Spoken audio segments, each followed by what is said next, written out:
Chapter School Committee on April 8th. Please join me in the Pledge of Allegiance. Pledge allegiance To the flag of the United States of America and to the republic for which it stands, one nation, under God, indivisible, with liberty and justice for all. Do introduction of members. Sarah Williams, Blackstone. Tim Howell, Blackstone. Amanda Gilmain, Millville. Carrie Goddett, Blackstone. Tammy Lemieux, Blackstone. Tara Larkin, Millville. Erin Vanaco, Millville. Jane Reggio, Millville. Matt Aaronworth, Assistant Superintendent. Jason DeFalco, Superintendent. And Karen and Jill are here as well. Are we going to do the consent agenda, or you want to do the reorganization first? That's up to you. You're running the meeting, Oh sir. boy, all right. Why don't we do let's do the election of officers. Let's do that first. And I believe I have to request nominations for the chair of the school committee. I nominate Jane Reggio. Second. Chair. Second and third up here. Move Jane, second, third. We need to do a roll call vote on this. No, just all those in favor. All those in favor? Aye. Any opposed? Any abstentions? Jake? Gladly turn this back over. Thank you all very much. I look forward to another new and exciting year, and welcome to our newest members. We'll actually officially do that in a few minutes, but I will entertain motions for the vice chair of the school committee. I nominate Erin Vanaco. Second. Are there any other nominations? Hearing none, I'll close the nominations. All those in favor of Erin, say aye. Aye. Any opposed? Any abstentions? Okay.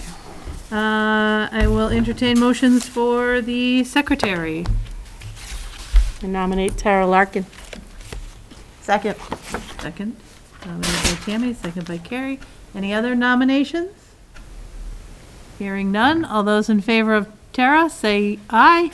Aye. Anyone opposed? Any abstentions? Okay. Congratulations, Tara. I'll entertain a motion for the treasurer. I'll nominate Carrie Goddett. Second. Okay.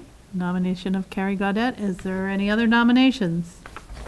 Hearing none, I'll close the nominations. All those in favor of Carrie, say aye. Aye. Anybody opposed? Any abstentions? I will entertain a motion for our assistant treasurer, but I don't know his name. What's his name? Ron Pierre Louis. Okay, I didn't hear that, but whatever Matt just said. Ron Pierre Louis. Ron Pierre Louis, as our assistant treasurer of the district. We do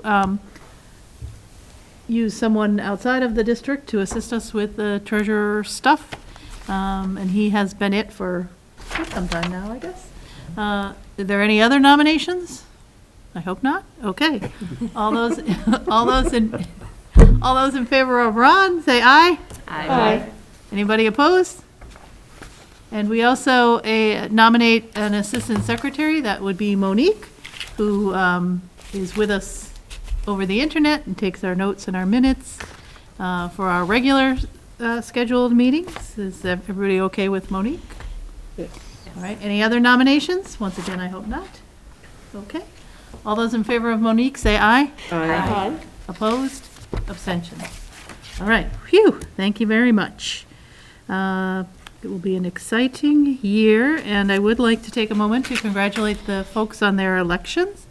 Carrie, I think, is now with us for 4 years. Lucky you. And Sarah for 3, and Tim for 1, and Amanda for 4. All right. So welcome. For those brand new, their school committees in Massachusetts are guided by something called the Massachusetts Association of School Committees. And Catherine in the main office will help you get your membership with that organization. And they do something called, Carrie, somebody help me, what's it called? Starting Starting the course. Course, thank you. Which is a training for school committee members. It's been a long time since I went to one, but anyway, maybe I should go again. But we encourage you to look on the MASC website and find the next available or one that is available that meets your schedule to attend the training. I found it very helpful. And they really do go over a lot of school committee guidelines and state laws and finances, and they'll give you, or Dr. DeFalco will give you a very big packet that has all the educational laws in the state of Massachusetts, and we expect it to be read by the next meeting. But welcome, and thank you for running, thank you for giving of yourself and service to others. We really do appreciate it, it's important. We did have in our packet some warrants, and I thought we had minutes of a meeting, no? No, No, nothing. just warrants, okay. And so I will entertain a motion to approve consent agenda A for the warrants. So moved. Second. Okay, moved by Aaron, seconded by Tammy. All those in favor say aye. Aye. Aye. Anyone opposed? Any abstentions? Okay, so moved.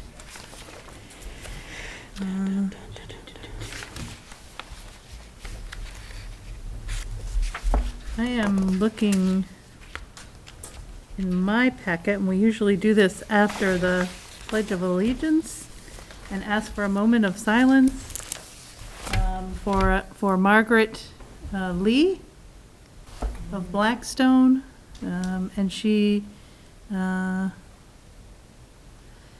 been a second grade teacher in Blackstone Millville School District, and our adjustment counselor, and she passed away recently in April 6th.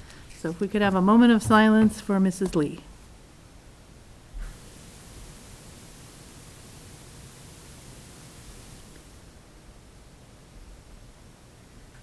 Our condolences to her family and friends. I'm sure she will be greatly missed. Okay. At this time, we will open the floor to public forum, not our guests. You'll be in a minute. But is there anyone here that would like to address the school committee on any topics or issues relevant to them? Yes. So you can just come right to the chair. The microphone doesn't let us hear you, it lets the people at home hear you. So you don't have to wait to think it's working or not working. Okay. Welcome, tell us who you are and. My name's Amanda LaFond. So, a couple weeks ago, you guys entertained a request by me to have my child enter kindergarten early. Her birthday is on September 6th, and that request was denied. And so I'm just kind of here to ask for some clarification, because I did not get much clarification. The only thing I was told was that it was denied because of her birth date. And so my question is, if that's the only criteria you use, one, why wasn't that told to me at the beginning? Why even bring it up to the school committee if you're not going to look at any other, any other items to see if she's ready? So I guess that's my first question. And if there are other things that you're looking at, what are they? Because I have progress reports, I have letters from her school director and teacher. I'm willing to let her get tested, but I'm a little confused because when I'm told the only thing that you looked at was her birthday, then I don't understand why it's even brought in front of the committee if there's no other criteria to judge by. So I'm just curious as to what did you guys do as far as reviewing her case, or any other child's, I suppose. Okay. Well, so our policy does indicate that for a student to enter kindergarten, they have to be the age of 5 by the first day of school. Correct. And the policy does allow for a parent to petition the school committee to reevaluate that on a case-by-case basis, but there are no guidelines for the case. And it has been the practice of this current school committee, and that may change, we have new members, but it has been the practice of this current school committee to stick to that first date of school, even though that's a flexible date annually. Because it's very difficult to say 1 day short is not so bad, but 3 days short is too much, or a month short. It's a where is the line? And understanding that it's an arbitrary line, it's a common, somebody may be academically ready, but not socially or emotionally ready. And so it's a line that we have drawn. And this committee, in our last meeting, chose to stick with the line. I don't know if anybody has anything they'd like to add to that, but. So I understand all that. I guess what I'm struggling with is if that is your hard line, then why have the option? Why tell people you're going to consider it if your hard line is the birthday? I would say take that out of your policy, and when someone asks, say, sorry, we have a hard line by the birthday. You throw that ambiguity in there, and people think that you're doing something other than looking at the birthday to see if a child is ready. But now you're telling me you have no guidelines, you have nothing, you're going by a birthday. So, you're saying two things, right? Mm-hmm. So you're saying we're going to consider it, but then you're saying, but we're only looking at the birthday. So I'm just trying to understand, if either do what you say and say what you do. I'm a quality manager. We write down what we're going to say. We write down what we do, and we create guidelines to follow. And so it just doesn't seem like that happens here. That's happening here. And so, my child is gonna. Now I have to look into a private kindergarten. I have to pay extra money because, essentially, and the other thing that kind of, frustrated me a little bit is that the school year essentially starts next year on a Thursday, 1 day, and then you get 4 days off. So essentially, for all intents and purposes, the first day of actual schooling is on September 7th, and her birthday is September 6th. And so I just wonder, that 1 day of what is actually being accomplished on September 2nd that would stop her from being in there. So, I think that. So the Tuesday after Memorial Day, oh, there's where I'm going. Labor Day is the 7th? Yes. And it's a she? Her birthday's the 6th. Is the 6th. Okay. Like I said, I have a letter here, the director, who's lists out everything she can already do. It doesn't actually list out everything because I know she can do a lot more from what I see at home. There are things that she's actually better at than her older sister at times, which I think might just be normal for a younger kid learning from their older one. But, she's pretty quick, and I just don't want her to suffer. If there's absolutely no way you guys are going to reconsider, then I still have not received that list of private kindergartens that. It was emailed yesterday, so it must be in there somewhere, because I know it was CC'd to me, so I do know it went out yesterday. Then it must have come from someone. I was expecting it from you. I usually get a pop-up that says I got an email. I haven't seen it, so I'll have to check my junk mail. But, my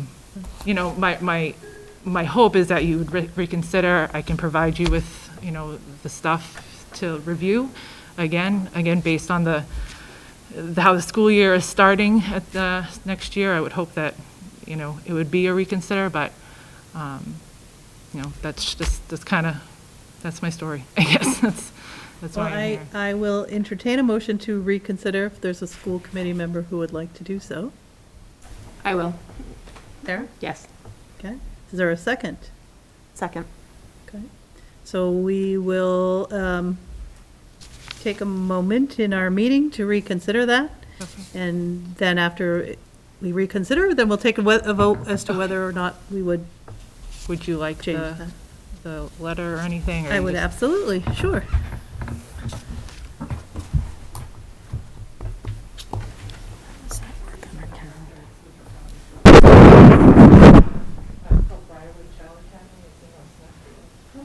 Thank you. Thank you very much. Is there anyone else who would like to address the committee? Okay. Well, school committee items then is next, and we do have a motion to reconsider. To vote on that were the folks that were on the school committee when that motion was passed. But if we do vote to reconsider, then the new members of the committee would be eligible to vote on any new motion that would be made. So hopefully that makes some sense. I don't know. It's weird to be in the middle of two transitions. So there is a motion on the floor to reconsider the petition that we voted no to deny entrance to kindergarten for a student whose date of birth is September 6th. Anybody? So I'll start Go some ahead, discussion, yeah. just based on Mrs. LaFawn's information. I mean, given the fact that her birthday is the day after, or the day before they start school is one day, I'm willing to entertain considering it based on the reports from her preschool. Does that open up us to change our policy, though? Like, do we have to rewrite anything in the policy? No. Okay. So No, it would just but be we an may have- exception for this one case? We may see in the future, or next week, or next meeting, the person come back who's, I think, 3 days later. I'm not sure. Okay. Any I other? know it does get hard, though, like. It does. I think It's- we'll be it's- opening that's- I think, And I- Pandora's box. And I do Right. think you were a victim of two coming at the same time. I don't know if I would Go agree ahead. with that, Jane, because, I maybe. mean, even last year, we had one that gave us, they did come to the meeting to petition it, and they give us a lot of evidence about their child, but we said, you know, we were staying with our policy that as it's written, because it's our policy. I definitely agree with the parent here that if our policy is stating that you can petition the school committee, and we don't have a procedure for that once that happens, beyond the birthday, we've consistently always stuck with the date being the first day of school, which you already mentioned is a different date every year. I think we'll be opening ourselves to many other requests that so do we want to relook at our policy, or do we want to accept them on a case-by-case basis? And I think we would need to set up guidelines if we're going to start considering cases. We can't just say if whoever's willing to come and talk to us during public forum is going to get the go-ahead. We need to have actual criteria. Can we also add that there's something that has to be done, like with one of the kindergarten teachers, do a screening, not just based on what the preschool teachers have given us? So we can change policies. That's not the question that's on the floor right now. The question on the floor is whether or not we reconsider the vote that we made. We can certainly change policies. I would caution us that, you know, our policy now allows for review. If we want to define what that review is, I think we could do that. But again, that's more than academic readiness. When you think about kindergarten, it's more than academic readiness. It's academic readiness, social, emotional readiness. And I don't know that, you know, we as a school committee are educated in that way, putting that on the shoulders of a kindergarten teacher, and not our, you know, adjustment counselors or anyone else. You know, I don't know the answer, but I think that's a different question. The question is whether or not, given the date of this child's birthday and what our policy, and the date of the start of school and our policy, whether or not we want to reconsider. So, does anybody else have any? So we have 1, 2, 3, 4, 5, 6 people who were here before, so 4 people. Okay. Anyone else? All those in favor of reconsidering, say aye.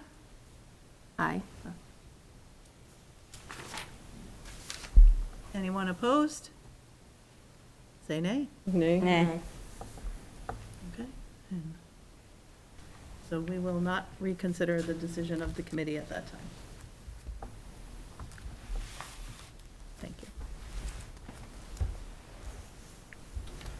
Okay. I think it's important to still note that we encourage the private year of kindergarten and coming into first grade, which is what we've typically seen when kids miss the deadline by days.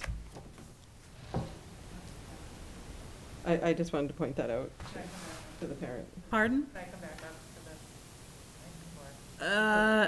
to the? Technically, no? How do you all feel? I think we can allow her to. What? I don't see why we Okay. wouldn't let her.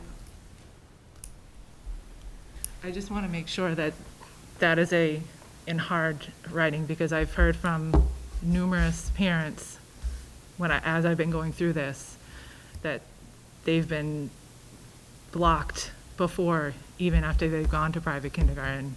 They've had to fight to get them to put into first grade. And so, I just want to make sure that that's not going to happen. Yeah, no, We don't I'm have a not policy familiar on with one. first grade. I mean, even when I called one of the places that I believe is on your list, even the director there told me, make sure you get it in writing, because she's seen it be a difficult thing. So I just want to make sure that I obviously have to go that route, that it's not going to be an issue when I go to enroll her in first grade. Yeah, it hasn't been Am an I issue in the past. incorrect in saying that when we redid this policy, we purposely did not talk about first grade? grade age. We We didn't. purposely didn't Purposely include did a not. date Yep. or like, Yep. you do what you do in first grade. Okay. There was no specification on getting into first grade. Okay. Like I said, I'm just, that's what people have been telling me. And so I just want to make sure that it's not going to be, I don't want to have to come back in a year, to make the same Assuming she argument. has a successful completion of kindergarten. Yeah, I That's have our- no doubt that's our about policy. that. Completing kindergarten gets you into first grade. Yeah. Okay. Thank you. Thank you. Oh, yes. Sorry.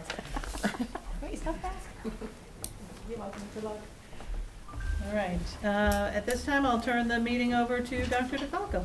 Thank you, Ms. Reggio. Good evening, everybody, and welcome again to our newest members. We're certainly excited to have you part of the committee and part of the good work that's happening across our school system. And tonight, we're going to hear quite a bit about that good work. We're really excited that we are going to have an opportunity to hear directly from our staff and our students who are really helping to lead the charge as we continue to push our way through the pandemic and start to see the other side of that. And I know I've shared with the committee multiple times that, as we kind of went into this about a year ago, our school system has really leaned into our strategy and has really stayed focused on how can we best continue to advance our school district and our opportunities for students and support for staff that will afford our students those opportunities during this really difficult time. We've made a commitment to not just do COVID and kind of get through the day, but learn how to do our work different so that we're able to continue improving our teaching and learning craft and supports for students. And so tonight we're going to hear some really, I think, inspiring and exciting updates from various different groups across our system.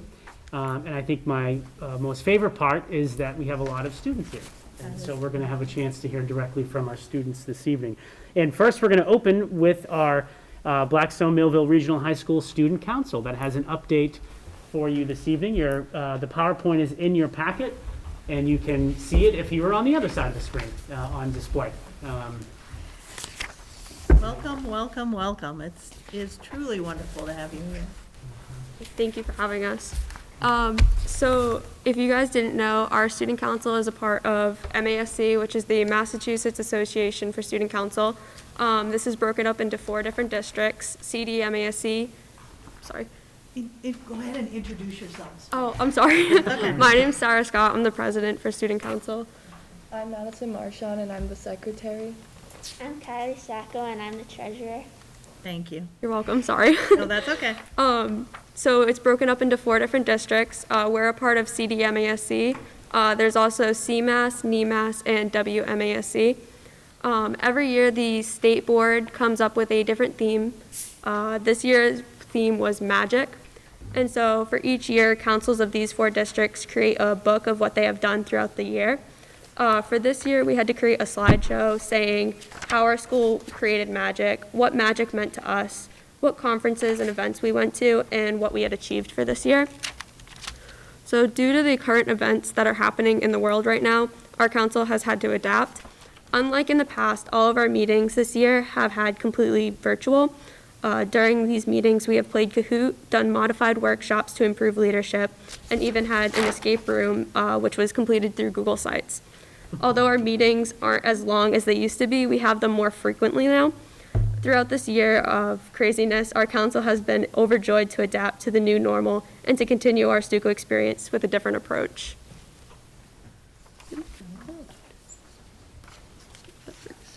Okay. Go.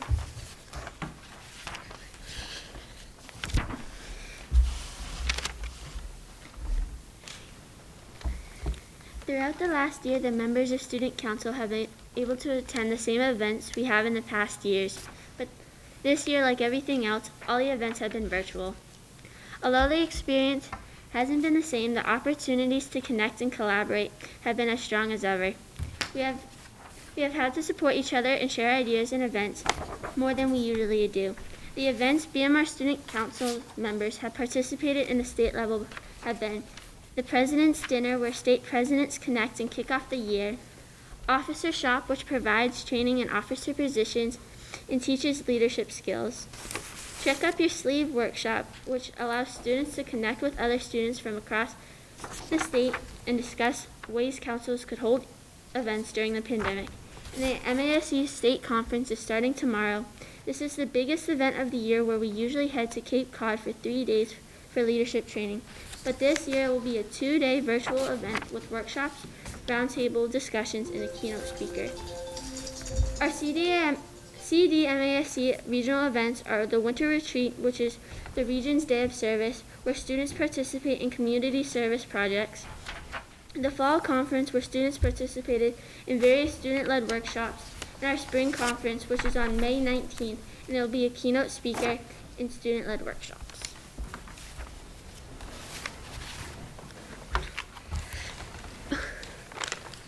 Within the last few weeks, student council members have been working to bring awareness to the Spread the Word campaign, formerly known as Spread the Word to End the Word. We hope that we can spread inclusion within the school community through different activities and pledges. The focus of this campaign is to disrupt the cycle of isolation and exclusion by taking action for inclusion. Like mentioned before, we have adapted to the new normal and plan to advocate in a safe manner. In a typical school year, we would have a banner that students and faculty would sign in order to take the pledge. This year, we have created a Google Form pledge that allows all members of the school community to make the pledge for inclusion. Within the Google Form, students and faculty have the opportunity to explain how they plan to spread inclusion. The 2021 theme for the Spread the Word campaign is Connection. In order to incorporate this theme within our school, we plan to decorate the bulletin board in the cafeteria and include responses of how members of the school plan to spread inclusion. This will make individuals feel seen, heard, and valued by others, all in hopes that students and faculty can continue to spread inclusion within the BMR community. Thank you for having us. Thank you for coming. Thank you. Wait, stay there, stay there. Anybody have any questions for our guests? So the word was inclusion, or the word was global, or the word was connection? The theme was connection, and then the Spread the Word campaign, their overall, arching is to spread inclusion within schools, sports, anything school related, or in everyday life. Cool.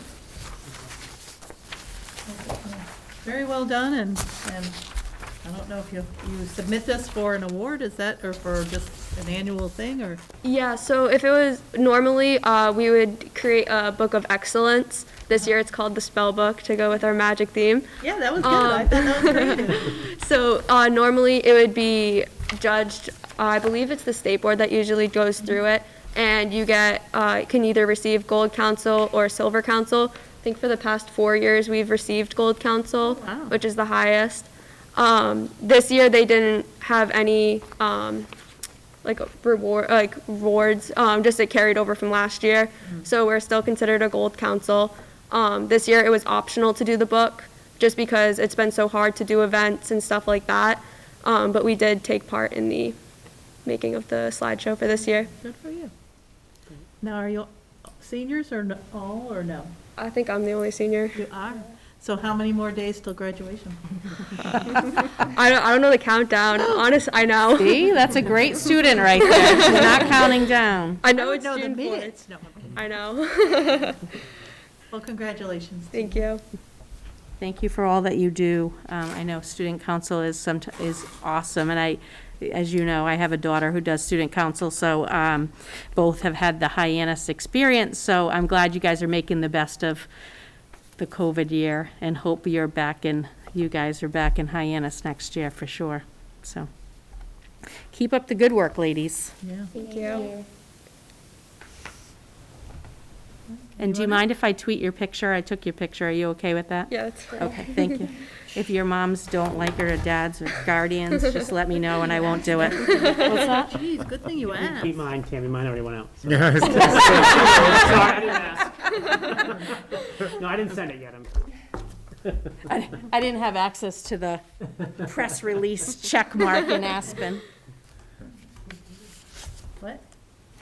Anyone else? All right, thank you all very much. Thank you. Thank you, ladies. Thank you so much. In our next student group, as you know, we've been doing a lot of work around equity, diversity and inclusion, across our school system for the past year. And that work, as you've heard me refer to it quite a few times, is being led by our Chargers for Change group of Miss Allen, one of our fabulous guidance counselors at the high school. And I know that she has a few of her amazing students that are helping to lead the charge forward in our Chargers for Change work with her tonight. And they're going to take us through a bit about where we have been, where we are, and where we're going. Miss Allen, do you want to join us with our fearless leaders up front? Hello. Hi. Hello. All right. And I just hit the right arrow. Okay. I had a little video, but it's not popping up, but that's okay. I'm Courtney Allen. I'm a school counselor at the high school. I use she, her pronouns. I'm Sarah Mazzoni. I'm a senior at the high school, and I use she, her pronouns. My name's Riley. I'm a freshman at the high school, and I use they, them pronouns.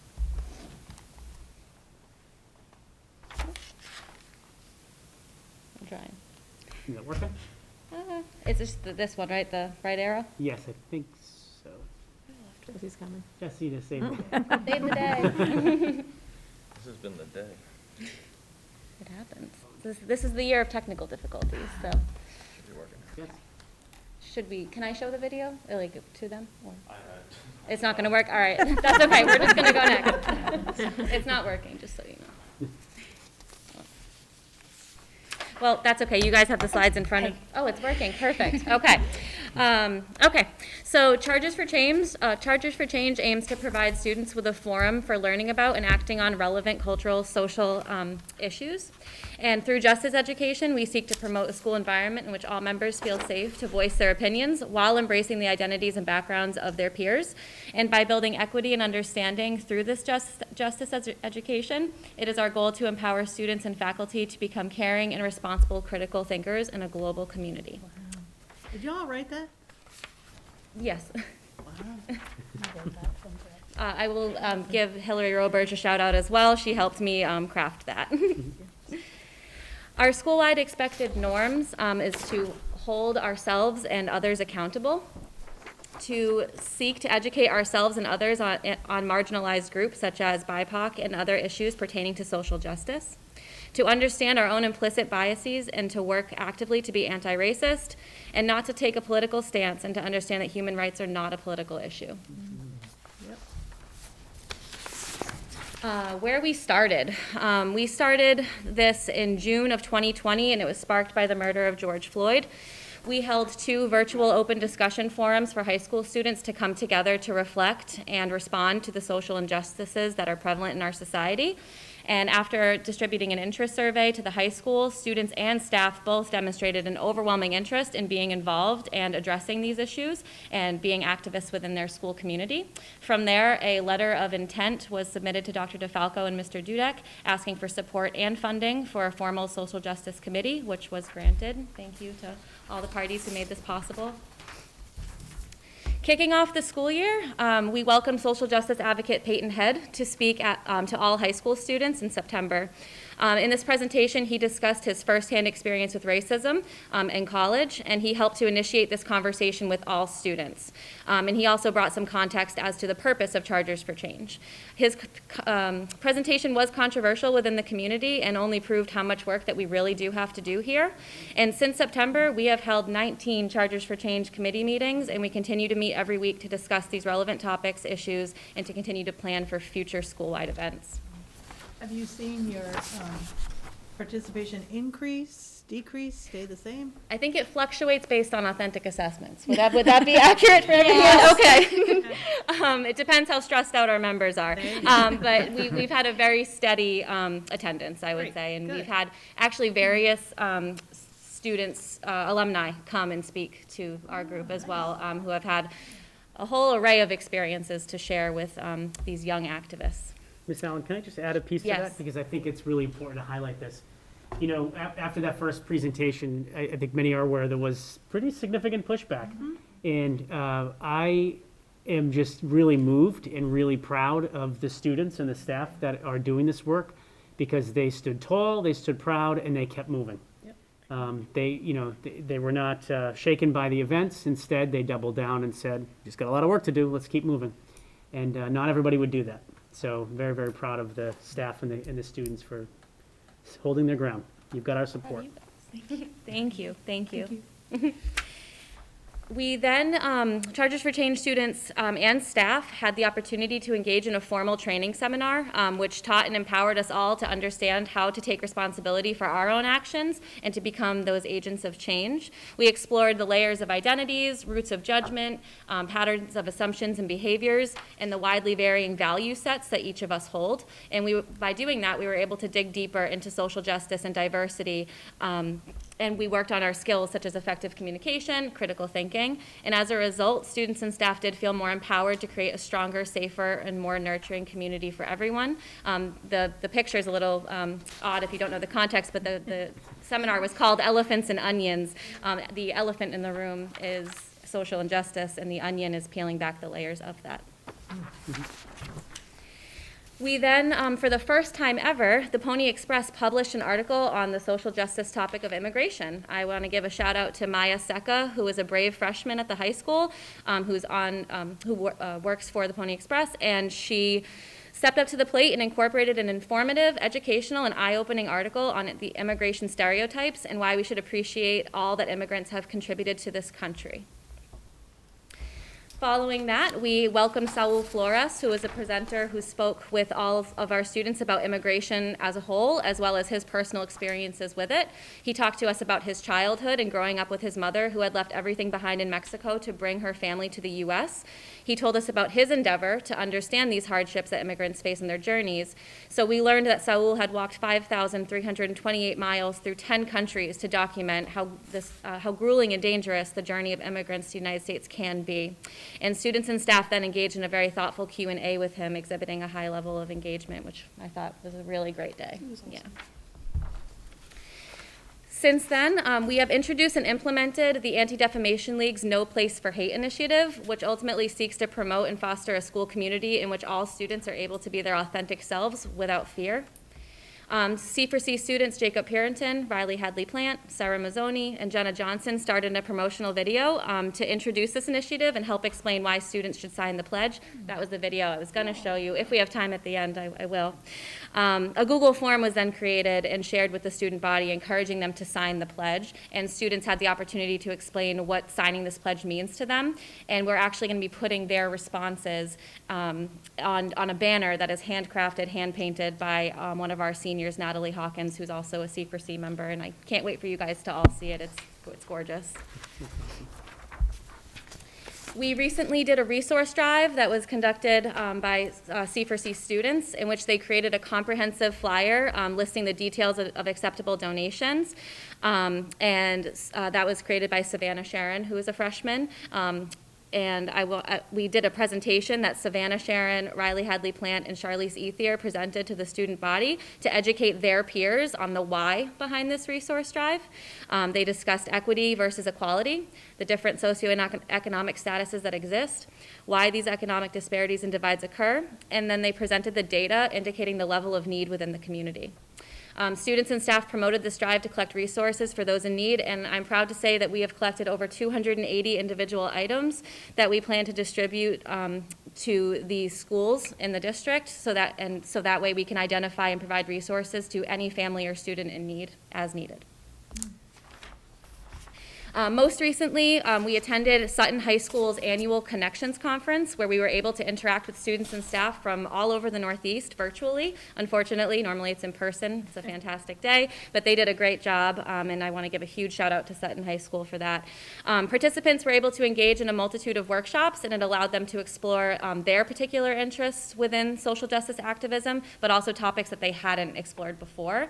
And I think I speak for us all when I say that we left feeling more confident and encouraged to continue this hard work that it takes to create change.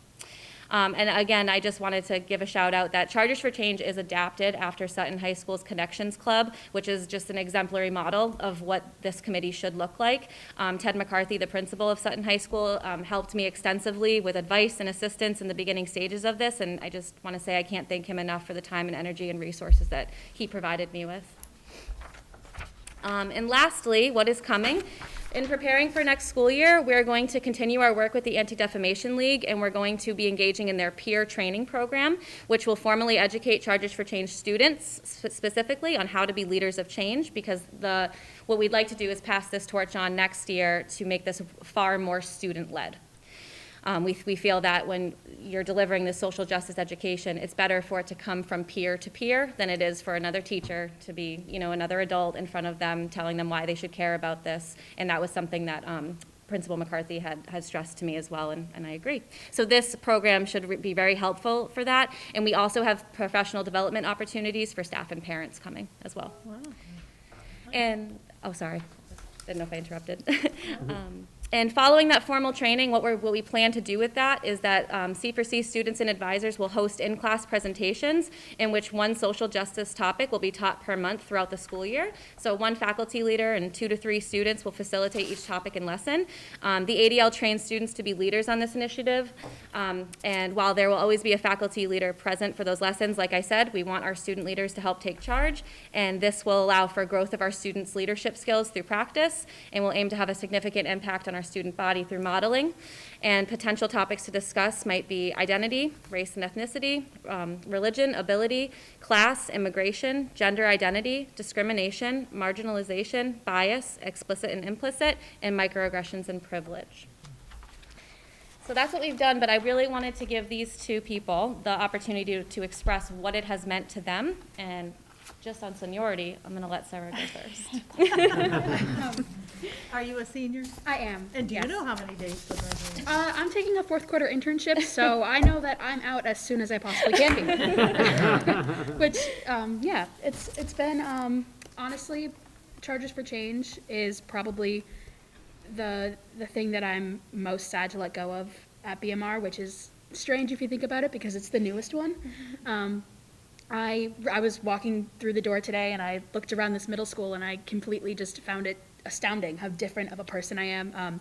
Miss Allen didn't know me back then, but I was definitely. I've grown a lot. I've grown a lot.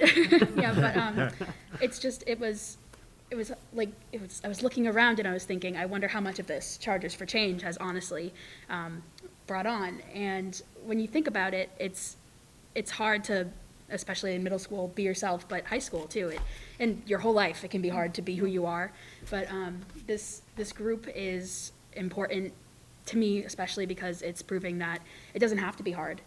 We can support each other, and we can have self-pride, and anything that we possibly want to express for ourselves can be out there without, I'm struggling to speak without judgment. Yes, right. without judgment. It's a very important, and I'm glad to know that it's continuing after I leave, and that it's going to be in great hands of students and staff, and that it's going to continue to make a difference in this community, because it's a place where we should all be able to feel comfortable to be ourselves, because community is important. Everyone needs people. We need support. Absolutely. And soon you're going to be an alumni coming to speak. Don't get me started. I'm so excited. Don't cry. I'm gonna like drag you in. I'm not going to cry. I'm excited. All right. And Riley, as a freshman. I was unable to finish 8th grade in the middle school because of the pandemic, and walking in here was rather odd, I will admit, because even in the couple months that I have been a freshman at BMR, I have grown more thanks to this group and everything that we've been able to educate people on, that as a puny 11-year-old, I never thought I could see myself doing. It's amazing what we've been able to accomplish, even just in the resource drive and the presentations, and seeing people who maybe didn't understand completely before come into this new light of what we've been able to really show people. And that's power in itself, of students finally having a voice. And we've really been able to figure out what's important to us and discover our own identities through talking to our peers and the faculty that leads this amazing group. And getting that email that this group is starting was one of the craziest moments of my life, because I never saw this coming, if I'm being honest. And I got this email that this group was starting, and I probably signed up so fast I thought I broke a key on my keyboard. And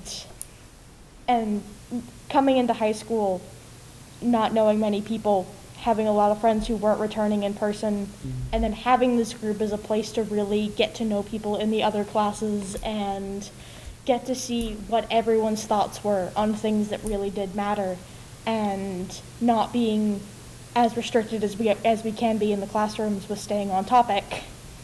And it was just rather amazing to see so many people really band together and be a community.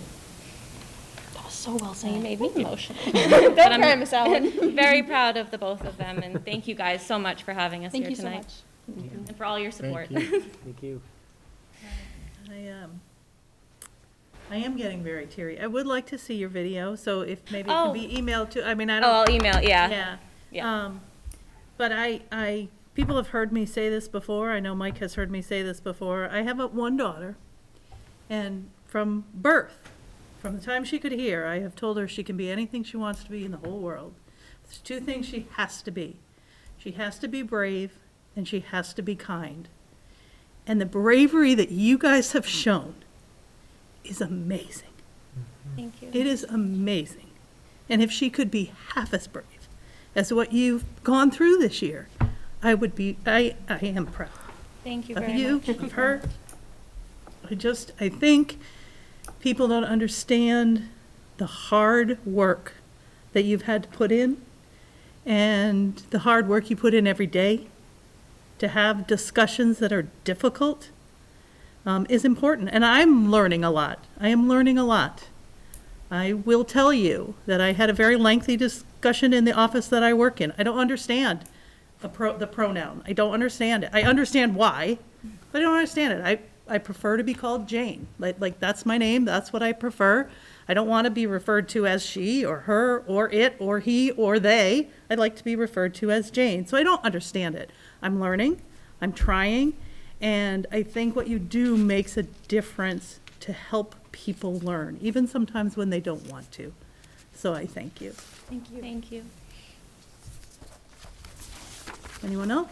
I just wanted to say, I wish you guys could have seen, the smiles on our faces, because, the mask, you're like, I have these beady little eyes, so I'm like, can they tell that I'm really excited about what they're saying?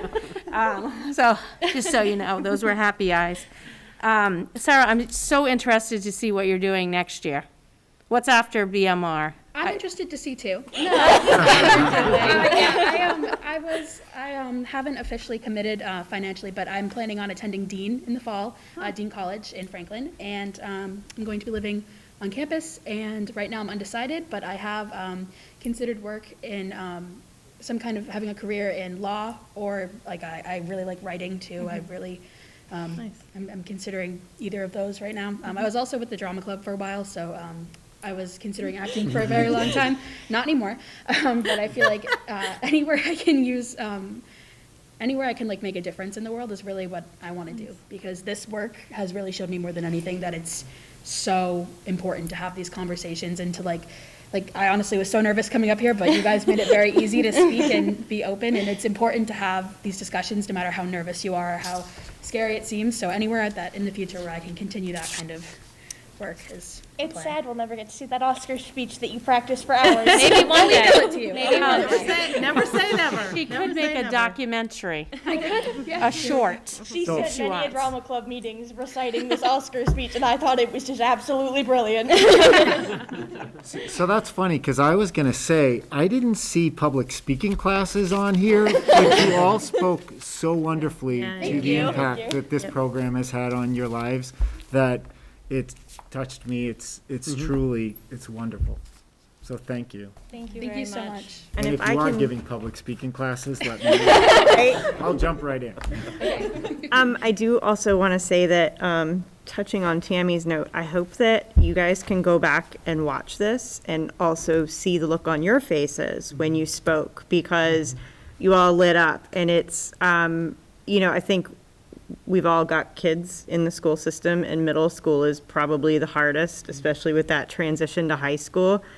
And watching my kids have gone through that too. I think it's excellent that you all have found something, especially you as a freshman, have found something that you can be so passionate about and speak so eloquently. Congratulations. And I hope that you all go, well, I know you all will go to great places, but I hope we get to hear about it. Thank you so much. Thank you. And I just want to add that actually Dr. DeFalco brought us the pledge for No Place for Hate, and we all signed it last meeting or two meetings ago. It's hanging in my office. It is. And it was presented at our meeting, and it just overwhelmed us with support. So thank you all for signing that I'm pledge. pretty sure many a tears were shed during They were. That was an emotional meeting. Because Yes. we learned at the conference that we attended, the Sutton High School conference, I've heard of so many students, just from them, who don't get the support from their community that we've been getting from the school board, and everyone really who can possibly make a difference. Like, it's wonderful, and the fact that we get even a little bit of, like, even if the community does fight back sometimes, it's important that we still have the supports that we need to go forward. And we expected pushback. And you do. So the fact that we can further educate and keep fighting for justice and equality is a wonderful thing, and thank you guys all for signing that, because it does make a difference, it does help, and it inspired us to go further. So thank you. Thank you. And Ms. Allen, thank you for the work you're doing. Yes. I know that the extras that teachers do sometimes go unnoticed by the community, but I think internally, and when you make a difference in kids' lives, it doesn't go unnoticed by people here, for sure. Well, thank you very much for that. I appreciate it. If I may, when Dr. DeFalco presented that you guys had signed that pledge, it was really eye-opening, because there were so many kids at that conference that were like, yeah, no, our school doesn't support this at all. And I was like, well, that is really sad. Like, there were kids who generally, like, when we talked about the support that we gotten from you guys, from our school, and even from some members of the community, it was eye-opening for a lot of people, because no matter how much pushback that we got, whether it be from Peyton Head or so when we spoke out about Asian hate, and you guys standing with us has made all the difference, because it allows us to have the confidence to come up here and speak and to present the things that we believe in to people, no matter how much pushback we may get. and that has been amazing, and I just wanted to thank you for that. You're very welcome. I'm just overwhelmed. Have we successfully made Miss Allen cry again? Not yet. We'll keep working. Anyone else? All right, well, thank you.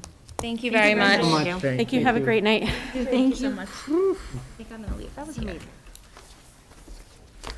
Okay, top that, messed up. I was gonna say, Yeah, who's next? I'm glad my And now financial math reports curriculum. aren't coming up next. I'm like, sorry, math committee. But wait. But it is Yeah, Mrs. Highcove, We have so Miss Highcove and she has brought much joy in my family's life. Miss Vaughn, the dynamic duo. If you want to join us up front, we're going to actually shift gears. And, you know, these conversation pieces were picked intentionally because, you know, we really want to, A, give the committee an update, clearly, on some of the really important work, but B, give a flavor still for the work that's going on, you know, as we've continued to kind of find our way through this crazy year. You can see, and you've heard clearly, the good work is still happening. And it's not just me up here talking about it, but you're hearing it directly from the folks that are doing the work, and I could not be more proud. Equally as proud of our math curriculum committee, which They're doing hard work as well. they absolutely are. Ms. Vaughn and Ms. Highcove, thank you so much for being here. Thank you. Hi. So back in September, Dr. Falca came and asked about the math committee, and he wanted to do a review. So I jumped on the chance to do it because I just love math. And since I'm not teaching this year and I'm coaching, I wanted to get my hands in it. So we have a great math committee. We have 2 people from the high school, we have 4 from the middle school, and we have 6 from the elementary school. Wow. We're only missing 2 of our elementary grades, K and 2, and we actually have some people that I've kind of recruited to maybe come join us next year, so that we'll have all grades covered when we're looking at, if we're looking at reviewing for a new material. So we have a 3-year plan. And this year, we're looking at the quality of our materials in all levels, and then we're going to recommend for adoption of some materials to look at adoption for our next year. So we're going to be looking at new materials next year, and then we're going to be implementing in our 3rd year. So we have a 3-year running plan, and we're right where we're supposed to be. We're right on target for this year in doing that. Our oldest, high school seems to have the oldest math curriculum. So we first thought we were just going to do high school all this year, but we thought we'd jump in with all of it. And because high schools are so old, they're not critiqued by ed reports. So ANET was nice enough to put some people on it for us. So both our 2 teachers at the high school level as well as ANET are reviewing them together to help build that. And I think they've looked at algebra so far. So that's where they're at. Middle school is using big ideas, and there are ed reports on that, and our 4 teachers have dove into that. And the elementary is using Envisions 2.0, and we've dove right into that. So we started off, we always start out every meeting talking about our focus and our approach. So we have one focus, and that's getting the students right on track for college, to be ready for college and career. That's our focus. And we looked at it this year through aligning of the meaningful standards, our vision, and our needs or the usability of the community. So that's what we wanted to do. So we dove into our vision first, because we thought without a vision, we couldn't take on the other 2.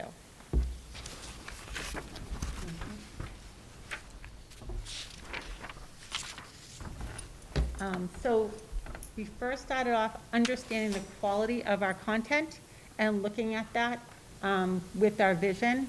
And we wanted to have a vision that set high quality standards for our math instruction. So whatever we did, we wanted to be high quality going in.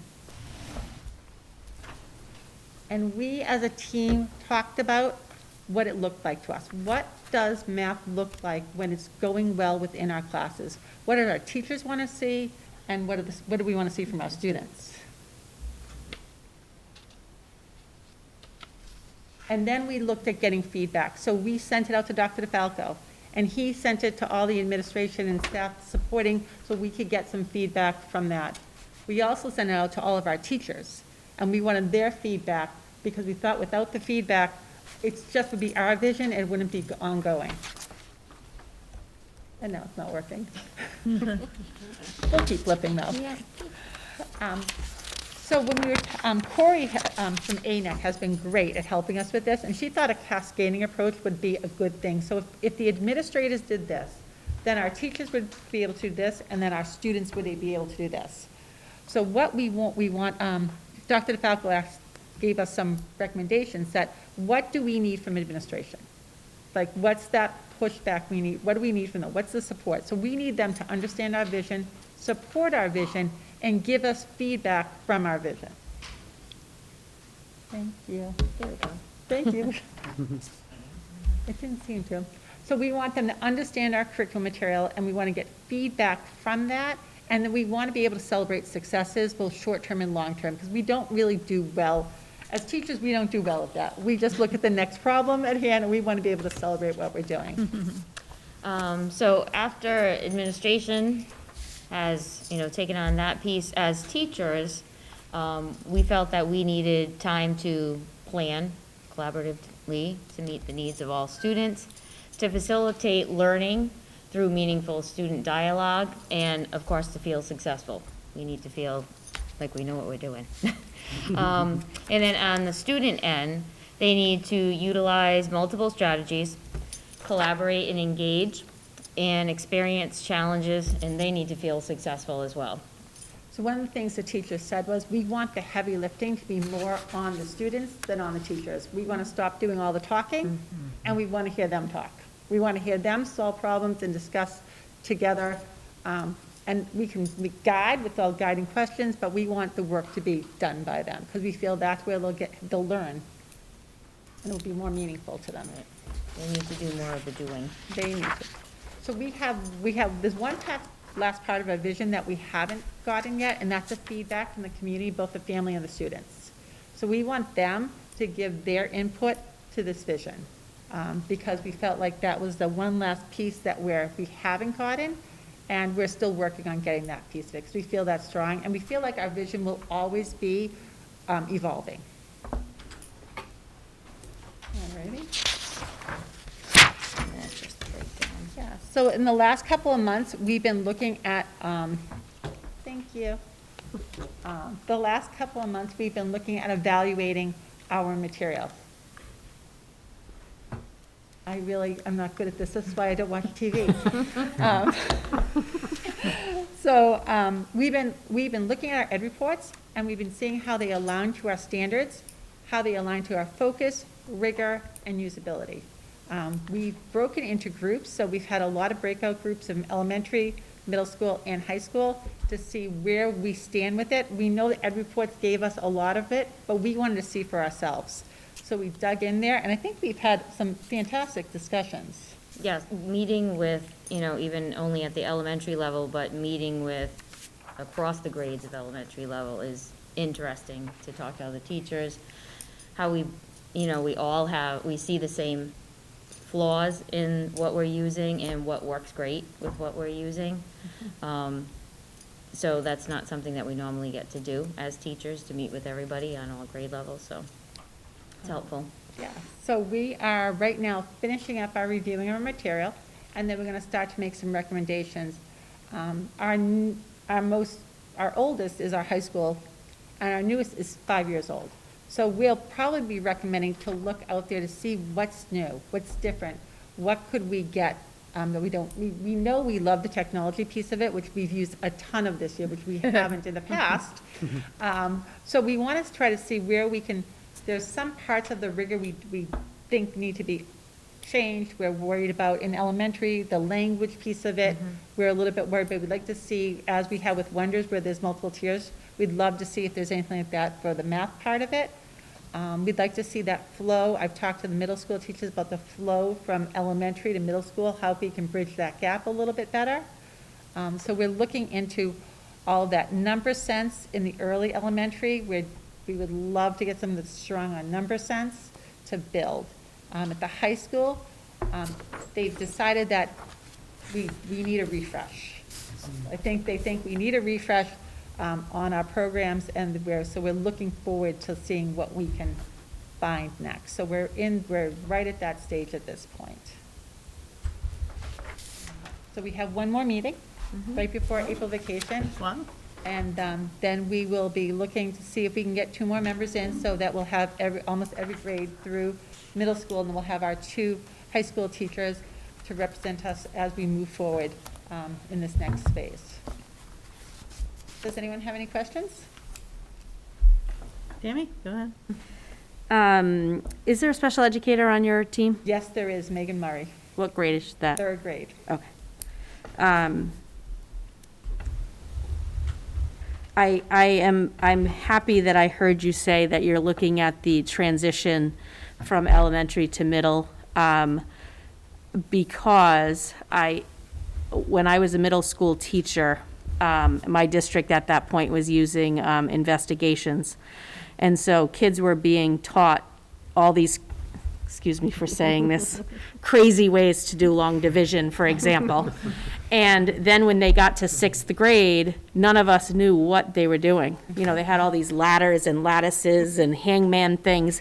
And the middle school teachers were just looking, and they were, I mean, I was a middle school teacher. I was like, I have no idea what you're doing. I was like, go ahead, Johnny, rock that. Let me know. See, you know, and then when they got the answer, I was like, oh, that whatever they did worked. Okay, fine, keep going.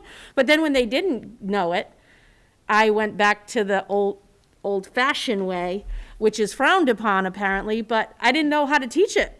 And so I think it's really important that if we're gonna spend the money that we're spending for curriculum, that there's a follow-through. And I really think that it has to kind of almost go back to the high school too, because I'm a high school teacher now, and believe me when I tell you, I could never, we get requests to tutor 3rd graders.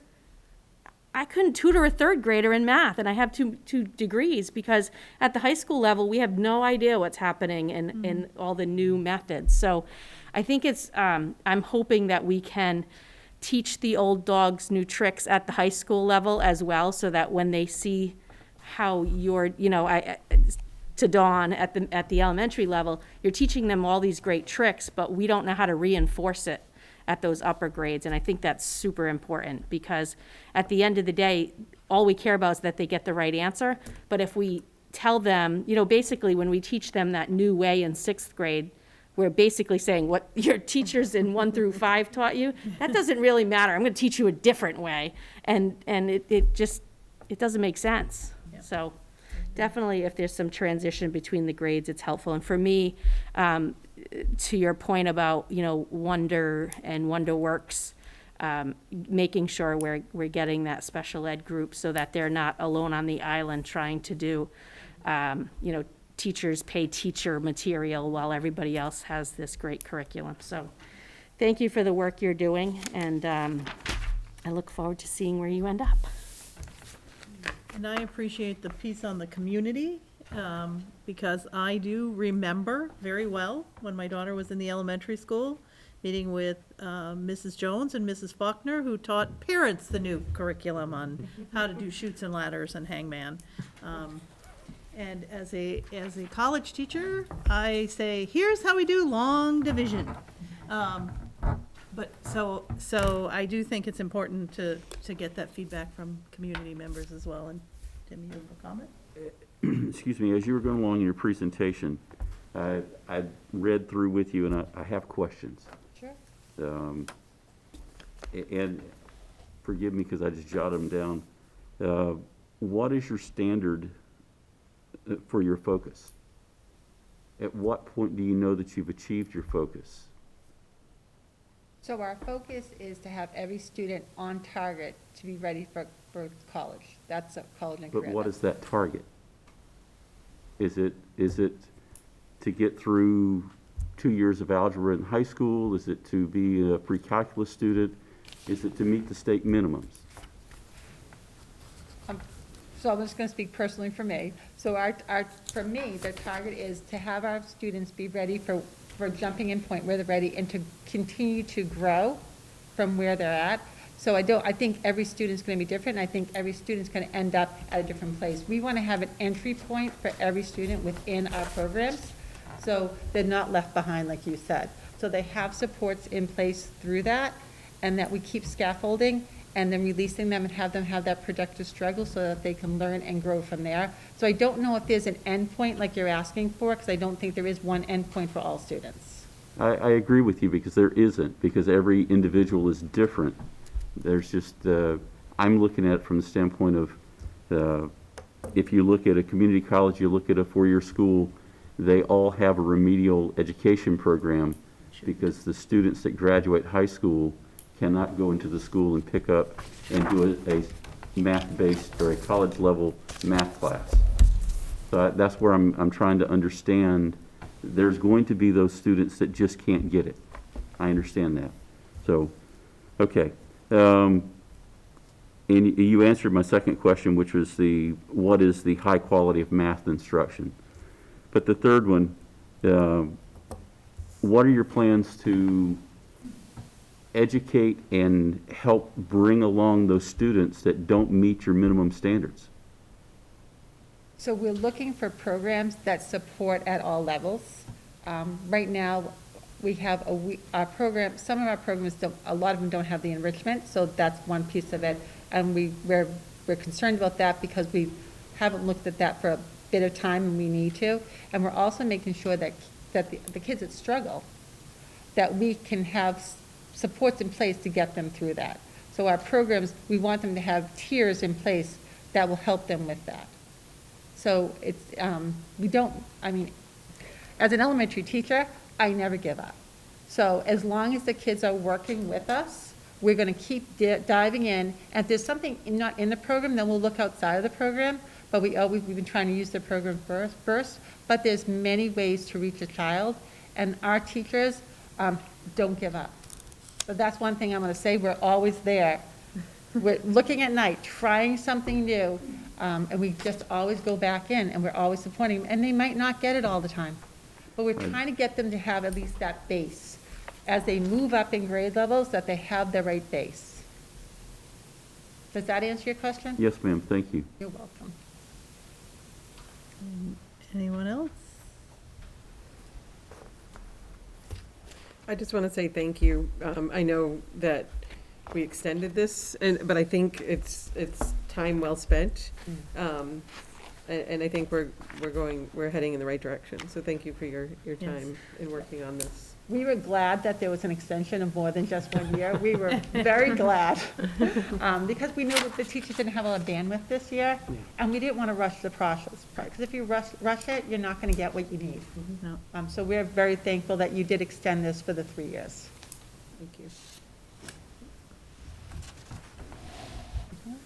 Anyone else? Well, thank you so much for your time. Thank you very much. Thank you. Dawn, thanks so much. It was very helpful to get a sense of where things are at and where we're going.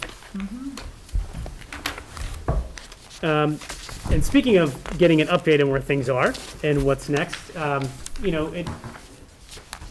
we've moved through the past few months, we haven't had too much public conversation about our elementary reorganization, but I can tell you there has been a significant amount of work that has been going on with our elementary principals and our elementary staff and students. And so I've asked Mrs. Schaefer and Dr. Remke to join us tonight to give the committee and the community an update on our elementary reorganization. It's just interesting. There's so much happening, and I think we kind of forget that we're also unifying our elementary schools in the midst of all of this. And I just think it's because there's been so much planning and so much work done in this area. So, Dr. Remke, Mrs. Schaefer, thanks so much for being here and providing us with an update. We're on to you, Christina, by the way. So we're also laughing today because I accidentally printed the large version, so we said you guys could Don't give it to me. at this point.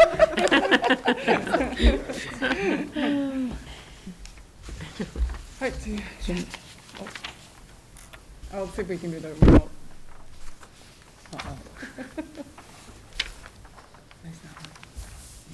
Do you guys have a copy of this as well? Yes. Okay, Yes. perfect. Everything's in I there. don't know what happened. Don't hold yours up, Christina. This is how I fix things. Chelsea, you're earning your pay today. Okay, just so, wanted to get the steps first slide in. you saw, the District of 1, is really, we are District of 1. Since I've been here, I've only been here for a couple of years, and We work very closely together, even though Christina had her K-5, I have my own, but we always have worked together. But I have to say, with the reorganization, is actually make it so much easier for us. So we have two goals, and why are we doing this? Why we reorganize? We want to make sure we have equitable education for all children, and also allowing collaboration between teachers on the grade level. As much as we try in the past to bring our teachers together, but it's not always time. So maybe we do it once a month and every, 3 times a year during faculty meeting, but that's not enough.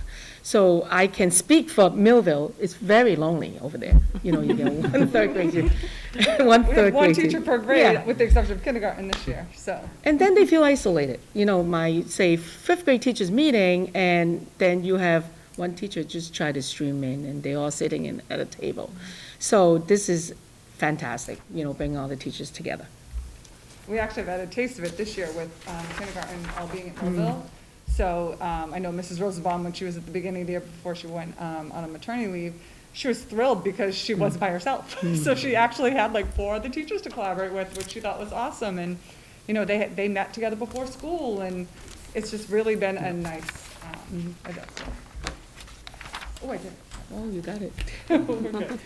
So far, we've done several steps to kind of start the process and keep it going. We've sent out communication to families. Dr. Falco sent out communication to families. We've actually met with the students, so we went class by class and met with each class, virtually and or in person. We explained to the kids, especially, Millville, pretty much all of the kids are going to be going to the complex. So we met and talked. I talked to them and explained what would happen, that they'd be going to a new school and they'd get to meet new friends. And we talked about how a lot of times if they're in sports in town or Cub Scouts or Girl Scouts, they do it together already.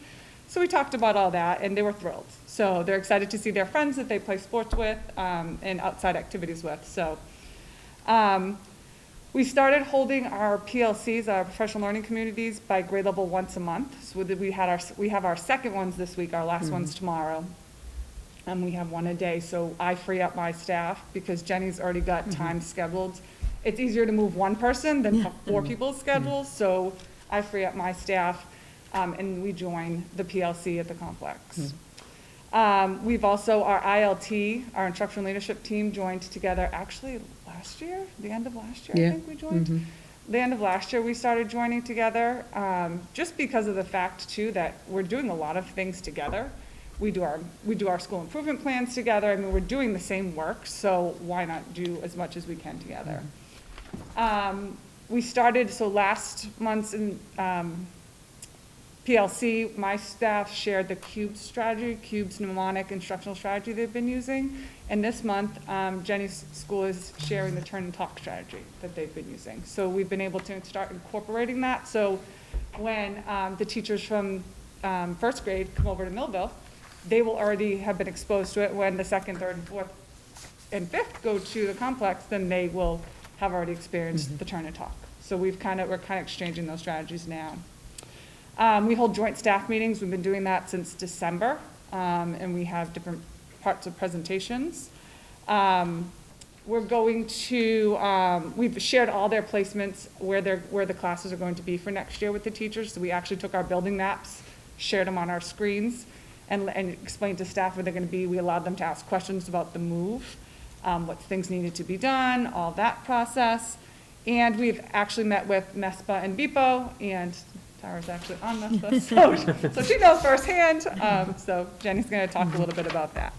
And to add to the step taking, actually, both of our schools have staff members that actually been working with New England Base Camp. So our next staff meeting, they actually running the staff meeting for us. So we met today and kind of shared the responsibilities. So they're working together across school and put together the presentation. And Dr. Rumke, just quickly on that, the work that you're doing with New England Base Camp is around the portrait of a graduate Correct, work yep. that the high school's doing. And it's what does that look like at the elementary level? So they're doing work with the teachers around that, which is really great. So we're backing those. If you remember, a year ago, we were having that conversation. We're backing that all the way down into the middle school.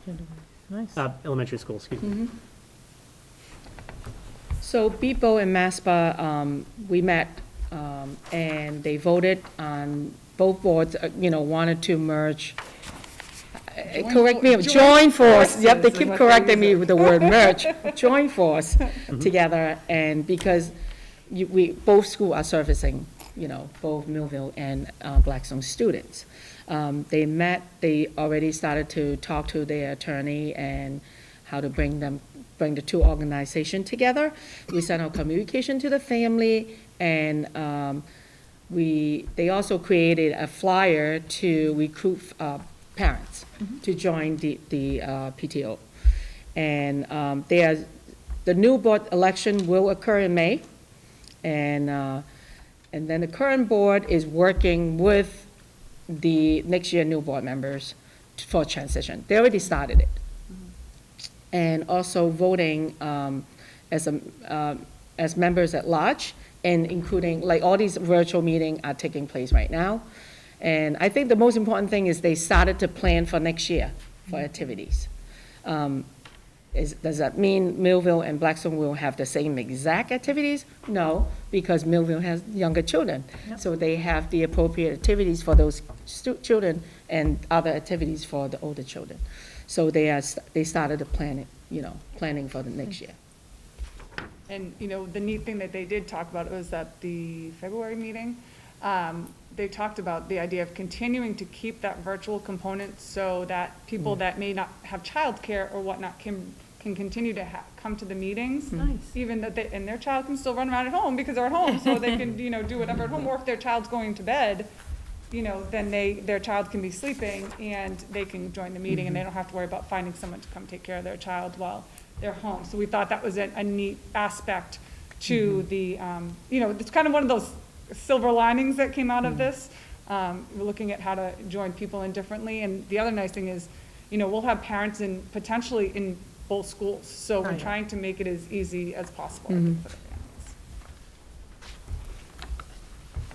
So we've done these steps so far, and we still have more to do. So our upcoming steps to continue to ensure the smooth transition for our reorganization.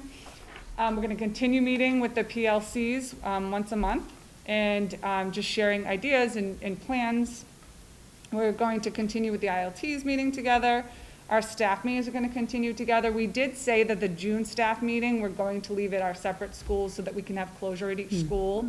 So because some staff members have been together for such a long time, we want to be able to have closure with each other at the schools. So we did say we are going to leave the June staff meeting for celebrations and successes and the goodbyes and all that stuff. So we're actually going to swap schools. So after vacation, we're going to swap for a couple hours.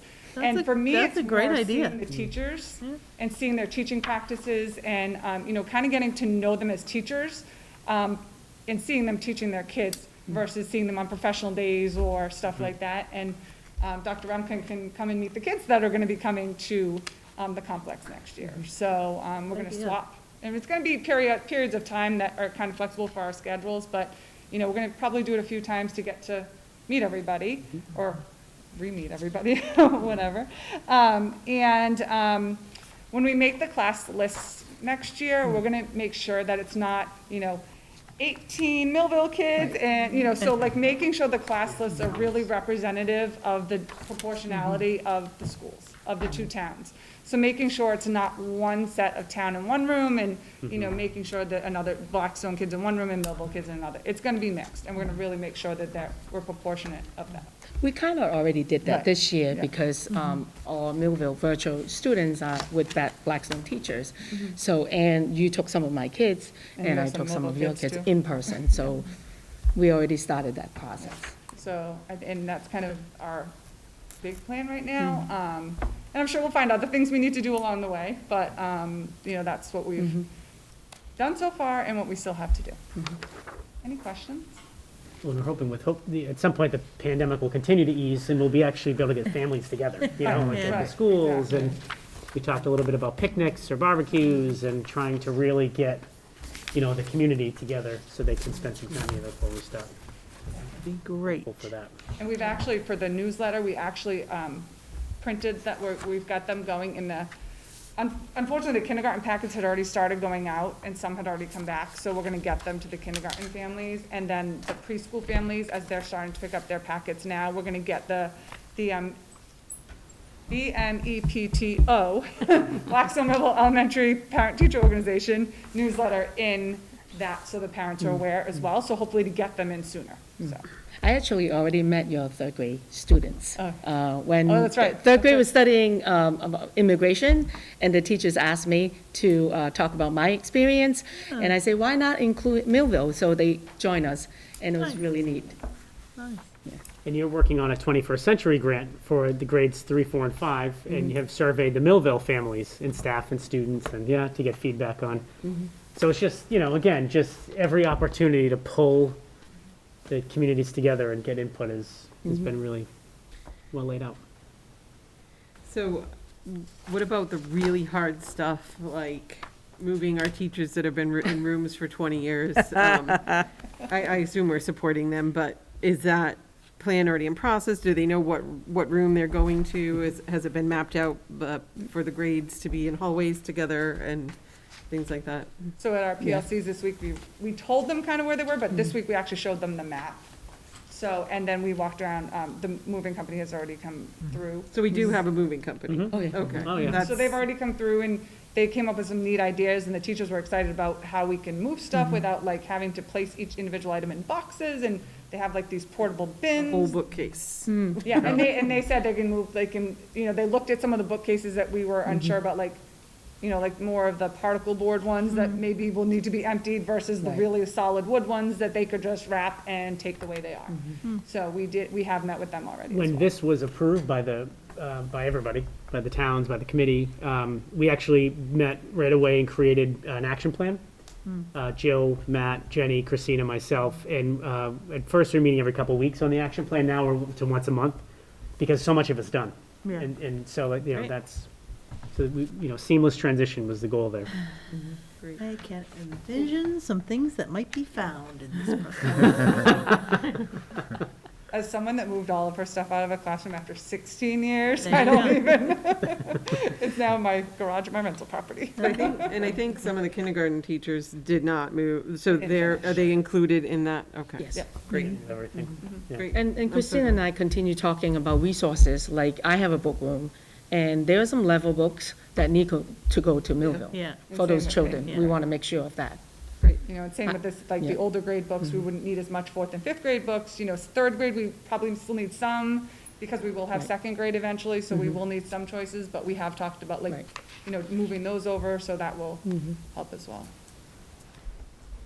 And Jason, has time been set aside with the thought that teachers actually have to pack their things? Do we have some days to consider that?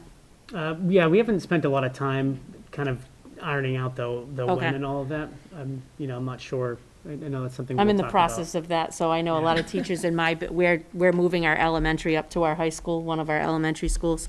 Oh. And so, just for a year, we're doing major renovations in each elementary, so every year, one elementary is gonna move to our trans building. But a lot of the talk among my colleagues is, when do they think we're gonna find time to do this type thing, so just consider that. Knowing our first grade, they already start packing some of the things because they just plan 3 months ahead. So We had teachers go and see the space, Yes, right? yes. So they knew their I've room, had- where they're gonna I've go, had, and, 2 2nd grade teachers and a 1st grade teacher so far come over and Yeah. see their classrooms for next year. So they've actually come over and visited the space, checked out. Some of them said, can I come so I can see how much I have to purge? So it was funny that when, they're actually looking to purge and stuff.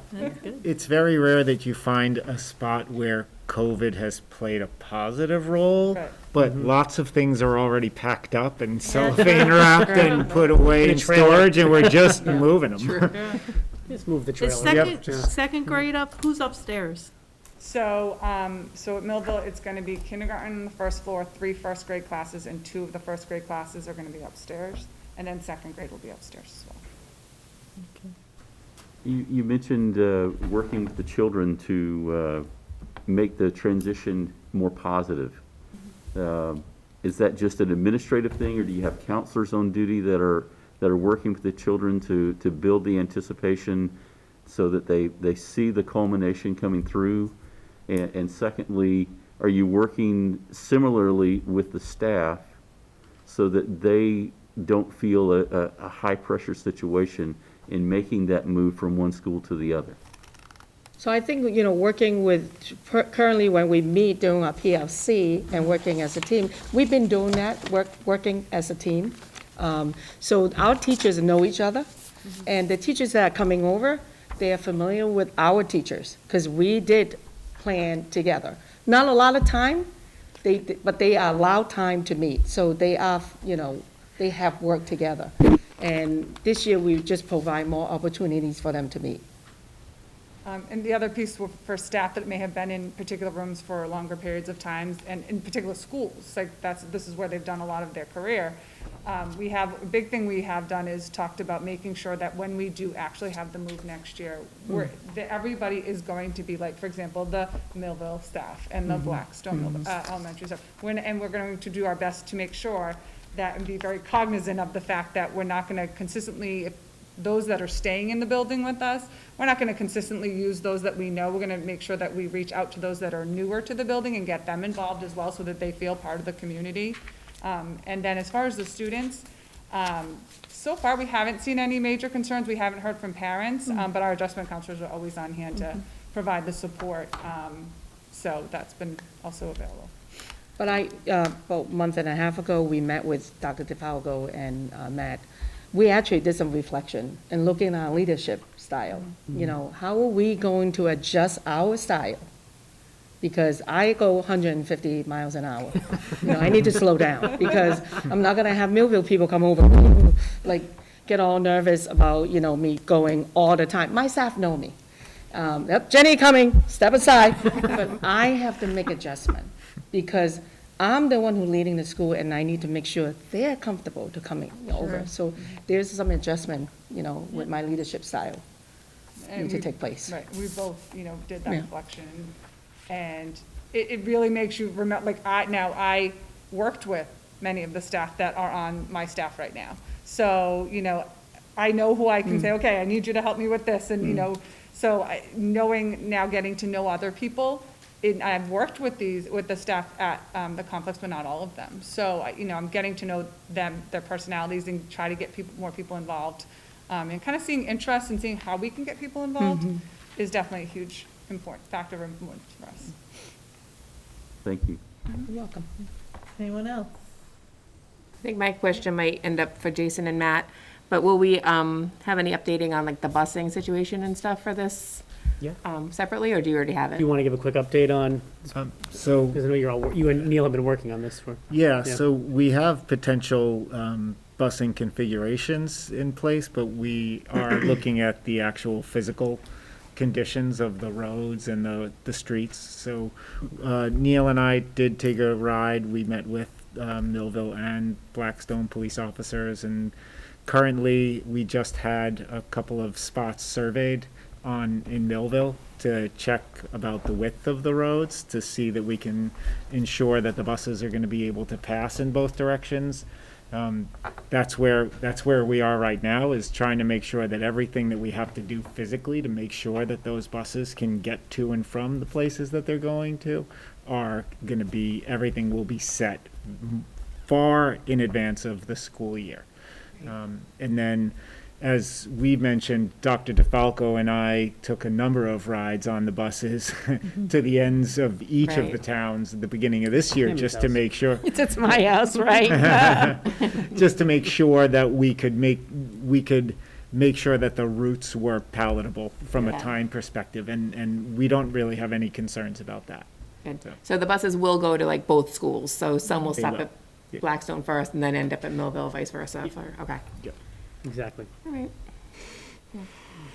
Well, I should say, I don't think they're going to be crossing. I think right now the idea, in order to make sure that the times are consistent, right? So Oh, yeah, 'cause of the, start the pickup and the drop-off times have to be separate for those parents that have students at both buildings.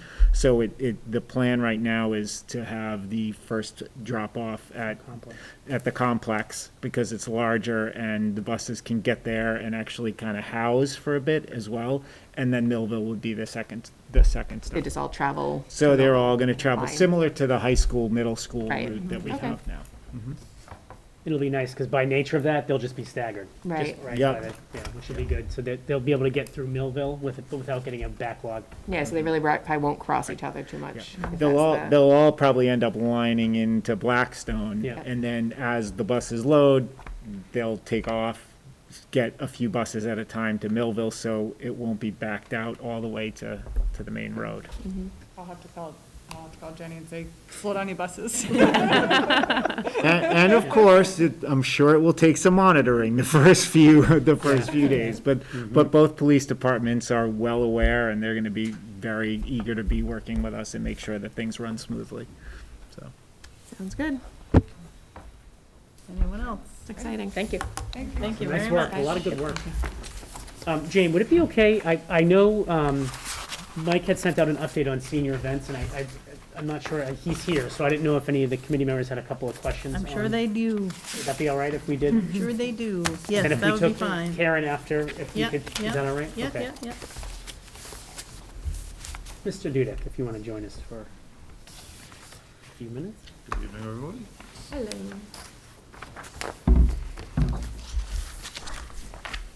Thanks, Mike, we appreciate it. No problem.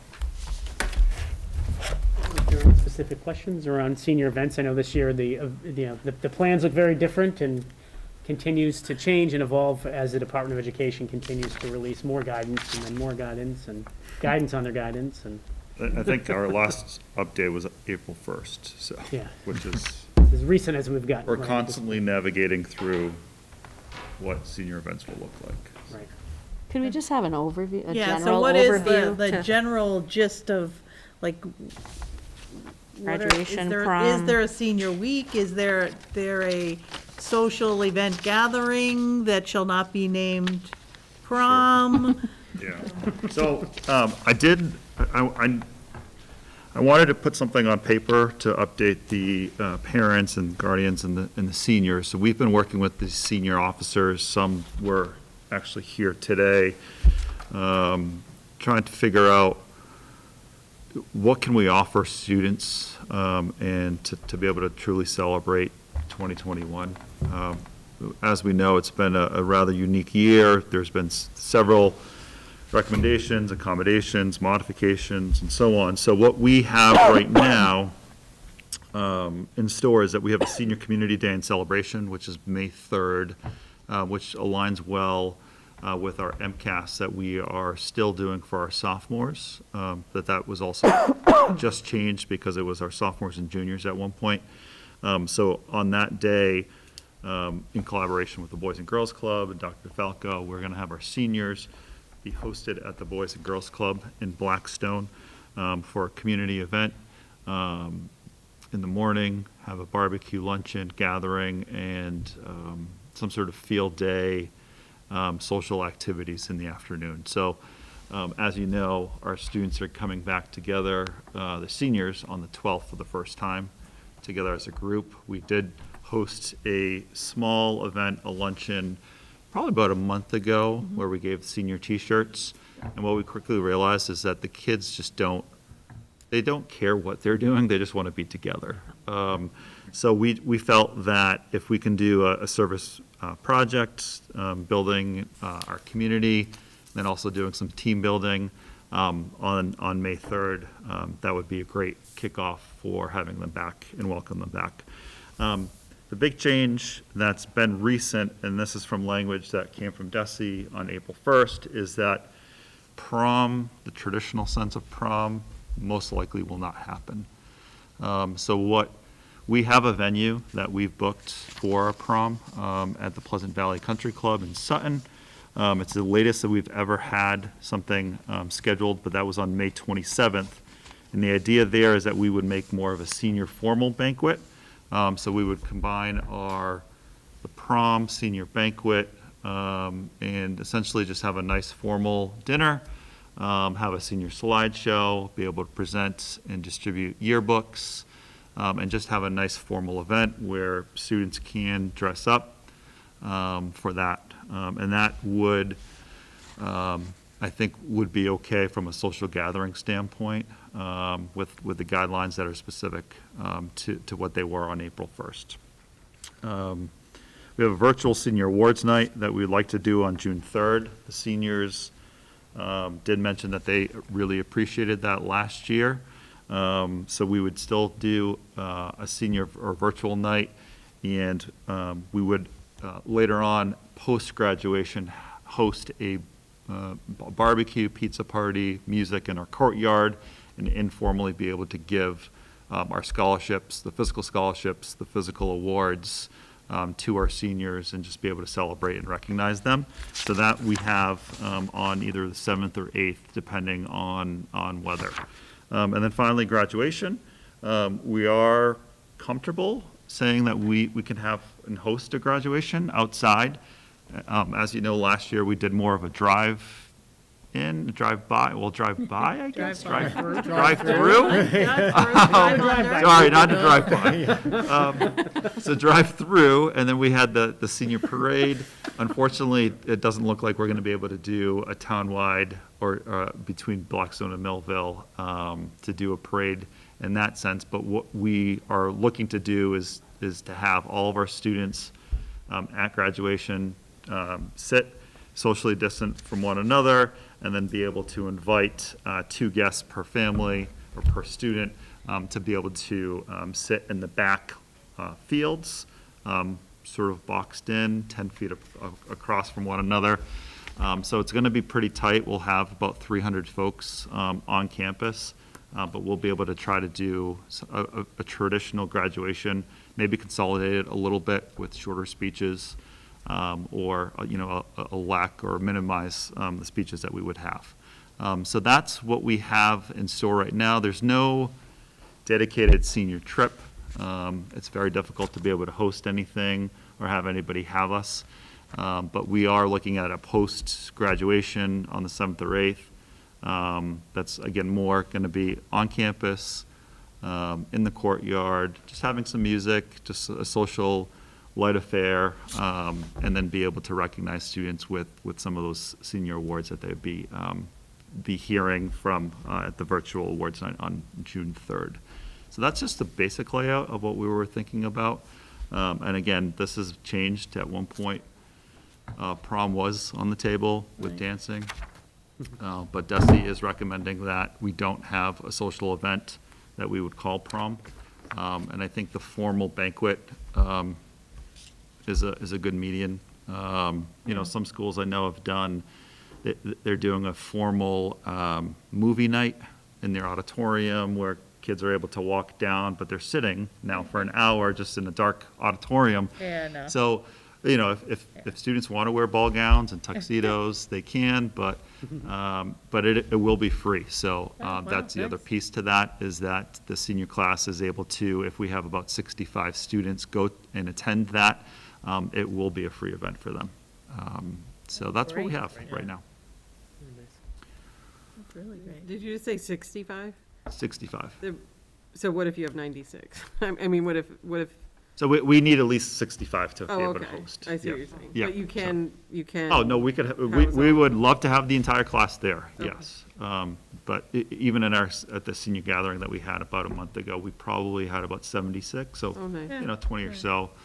I mean, some of them are remote, and Right. parents are choosing to keep them home, Sure. so we can get to that 60, 65 mark, but based off of the deposit and things that they were able to already fundraise, we're not adding a DJ, we're not adding decorations and centerpieces, so all of that typically comes up will not. So I think that's a nice little thing for our seniors to be able to go free or no charges to that. Are we doing the posters of their pictures on the driveway again? Yeah, we haven't talked about that yet. Yeah, we haven't. We haven't discussed that. I think that would be nice, if we can afford to do that. Sure.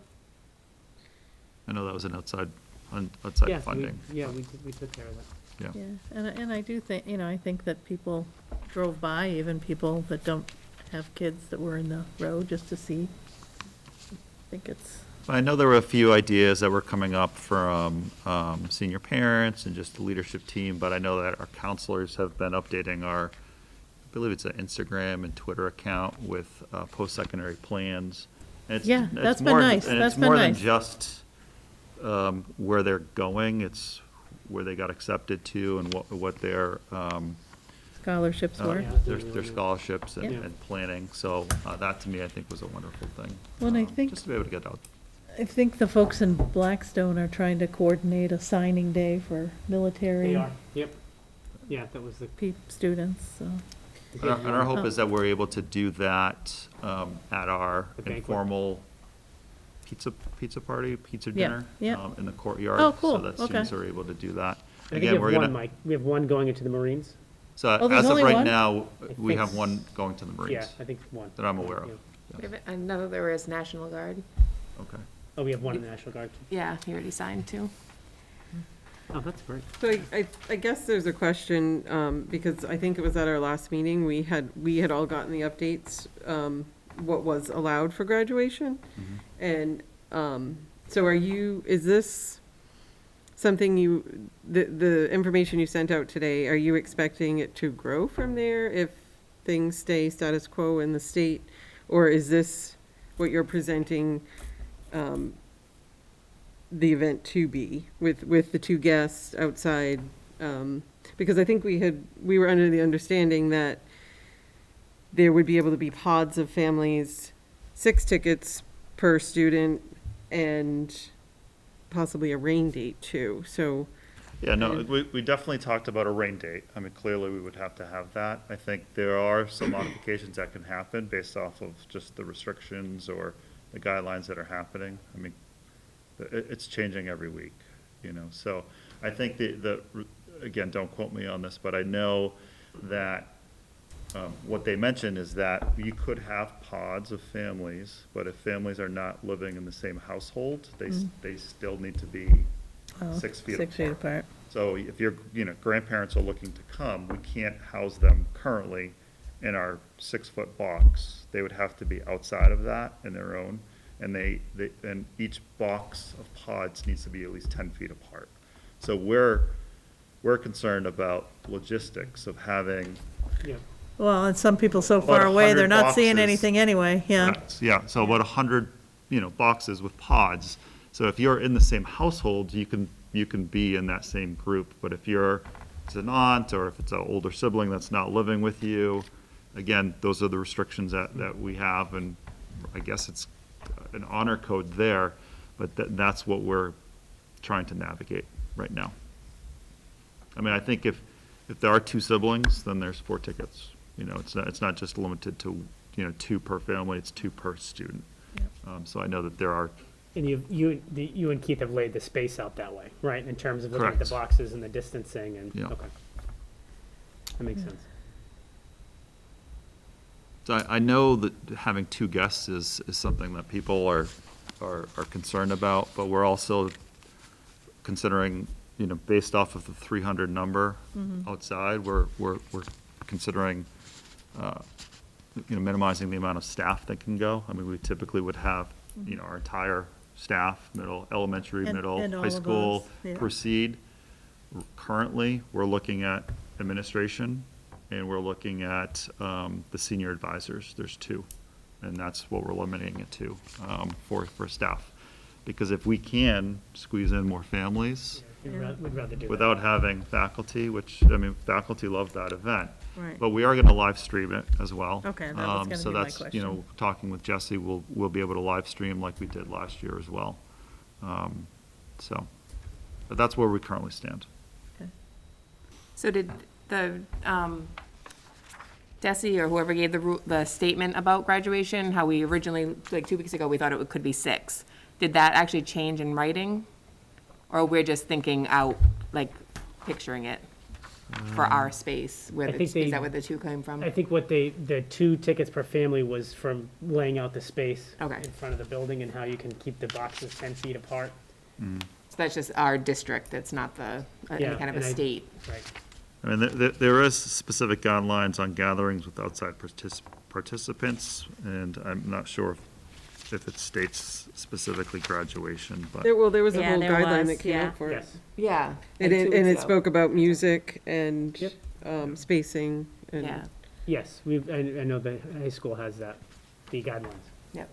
Yeah. But we are limited with where we currently would house graduation. If we're using the front, we have, the entire front parking lot will be, all Seating. 94, 95 students, Yep. 6 feet apart. And then we were thinking about where the flagpole is, using that grassy area and extending as much as we can for our pods of families to be up. Yep. Yep. Do you need more, like, I mean, I know you said you have the senior officers planning. Do you need parents involved? Like, do you need more people, like a committee or anything like that? So I did so I have a school council member who's a parent, did ask how parents can get involved in terms of some of the activities. I mean, I did suggest, looking at, I think last year when we did the Adopt a Senior, that was a great event. I know a lot of other schools are doing some raffles, so if we got donations and we could do raffles, every Friday, and just, that would be specifically for seniors. Like things to that, like if there are ideas or thoughts about how do we celebrate seniors or 2021 seniors for the remainder of the school year, I would appreciate, any sort of feedback, suggestions, donations, items, gift bags. I think anything like that would definitely be helpful. Sorry, I had COVID shot 2 days ago, and it's finally hitting me. Uh-oh. So I don't know if my voice is very scratchy, but it's. You sound like you might be getting tired. I think it was Hopedale High School just did like a senior day. I think it was, did you see that? I saw prom. Douglas had their prom. Oh, I didn't see They that. just had their prom Last last Friday. weekend. It looked like for Hopedale, it looked like they just spent the day like outside at Purgatory, so I don't know if those are kind of ideas but I don't know if it can be school sanctioned or if it would be like a off-label senior event. I feel like That's where- liability should be what you talk about when you send a group of seniors to Purgatory. Right. Chance, I'm just saying. Lemon rocks and. I mean, I think the other concern, and this is from just having conversations, is if we're hosting social events, we don't want to reschedule or cancel graduation. Right. So if Right. we're hosting events and all of a sudden there's a close contact, Right. and we don't have control over, let's just say, prom, right? And people are on the dance floor gathering.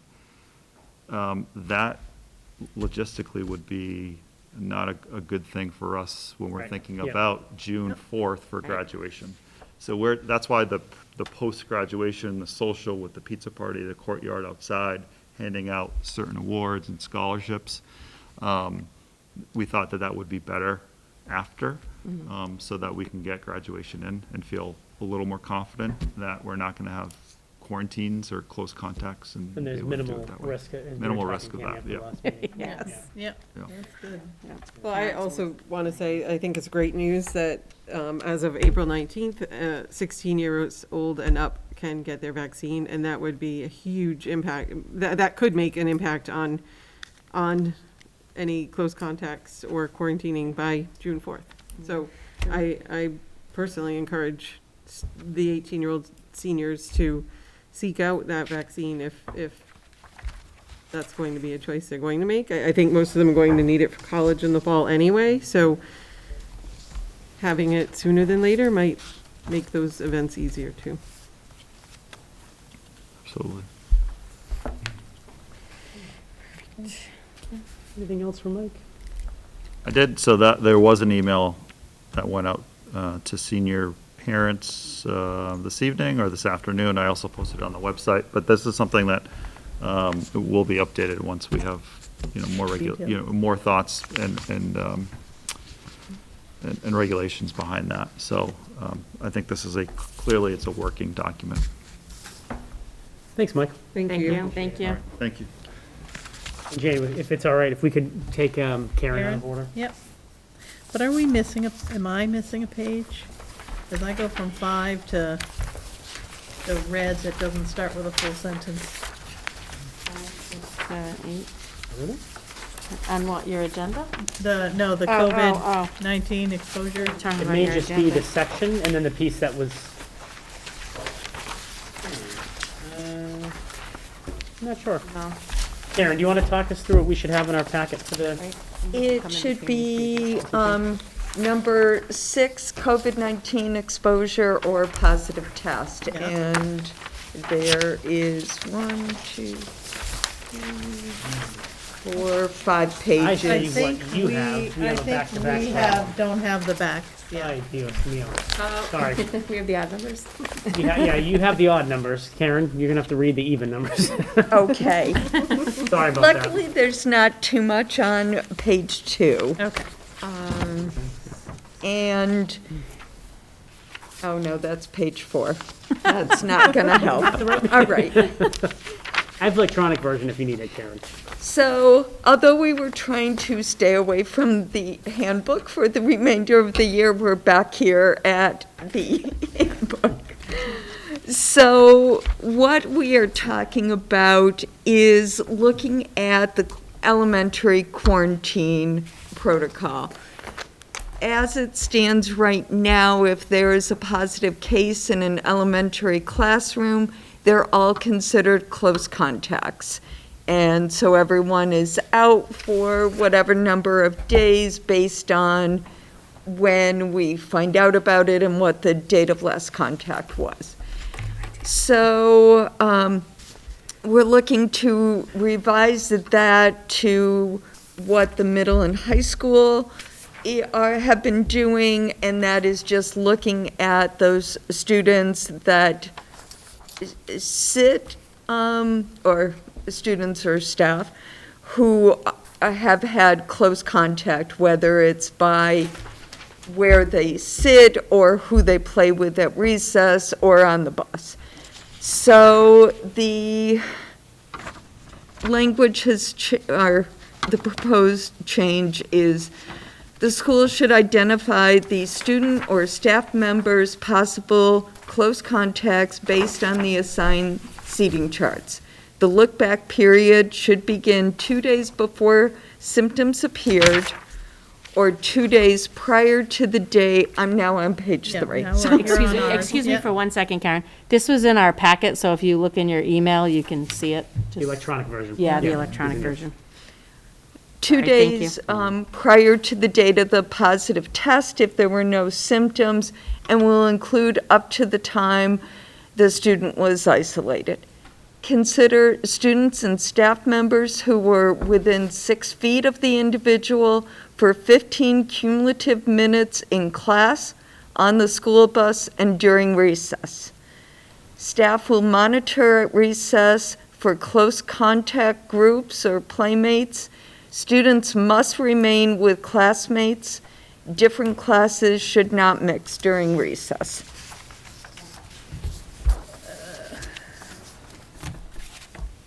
And everything else in the document is the same. Does lunch not come into play? What's up? It doesn't mention lunch. It's specific. Yeah, that's part of the school day. So It just says minutes in class, on the school bus, and during recess. So I can add in lunch. Lunch does, okay. If I could add to that, the reason that we want to take a look at this now is, as you know, at the secondary level, it's less than 6 feet for more than 15 minutes, and we're able to contact trace and isolate and really bring that group in that needs to quarantine. At the elementary level, for a lot of different reasons, it's been the class is the cohort. And so what we're trying to do now, as we're kind of coming on the other side of this, we're trying to do the same level of contact tracing and really narrow and isolate, hopefully what would be a smaller group of students, instead of having to quarantine an entire elementary classroom. So, I mean, that's just the kind of the gist of the reasoning behind the why. Did we do that initially because we were worried about It's taking mask masks adherence off. and things Yes. like that? And Yep. are we seeing good mask protocol? What do you call it? Yeah, I would say overall, there's been good mask adherence, and so far we've had very low possible in-school transmission. Yeah. So we're not finding that large numbers of kids in a quarantine class come back positive. That was gonna be my question. Personally, recess terrifies me because they just don't social distance well during recess. So that part of it makes me nervous, but I have talked to nurse leaders in other districts who have been not quarantining everyone, and they're not finding huge increases in transmission, so. Well, and we have reached a point where recess is outside. Yeah. Right. For the Yep. most part, yeah. How long is recess? 20 minutes?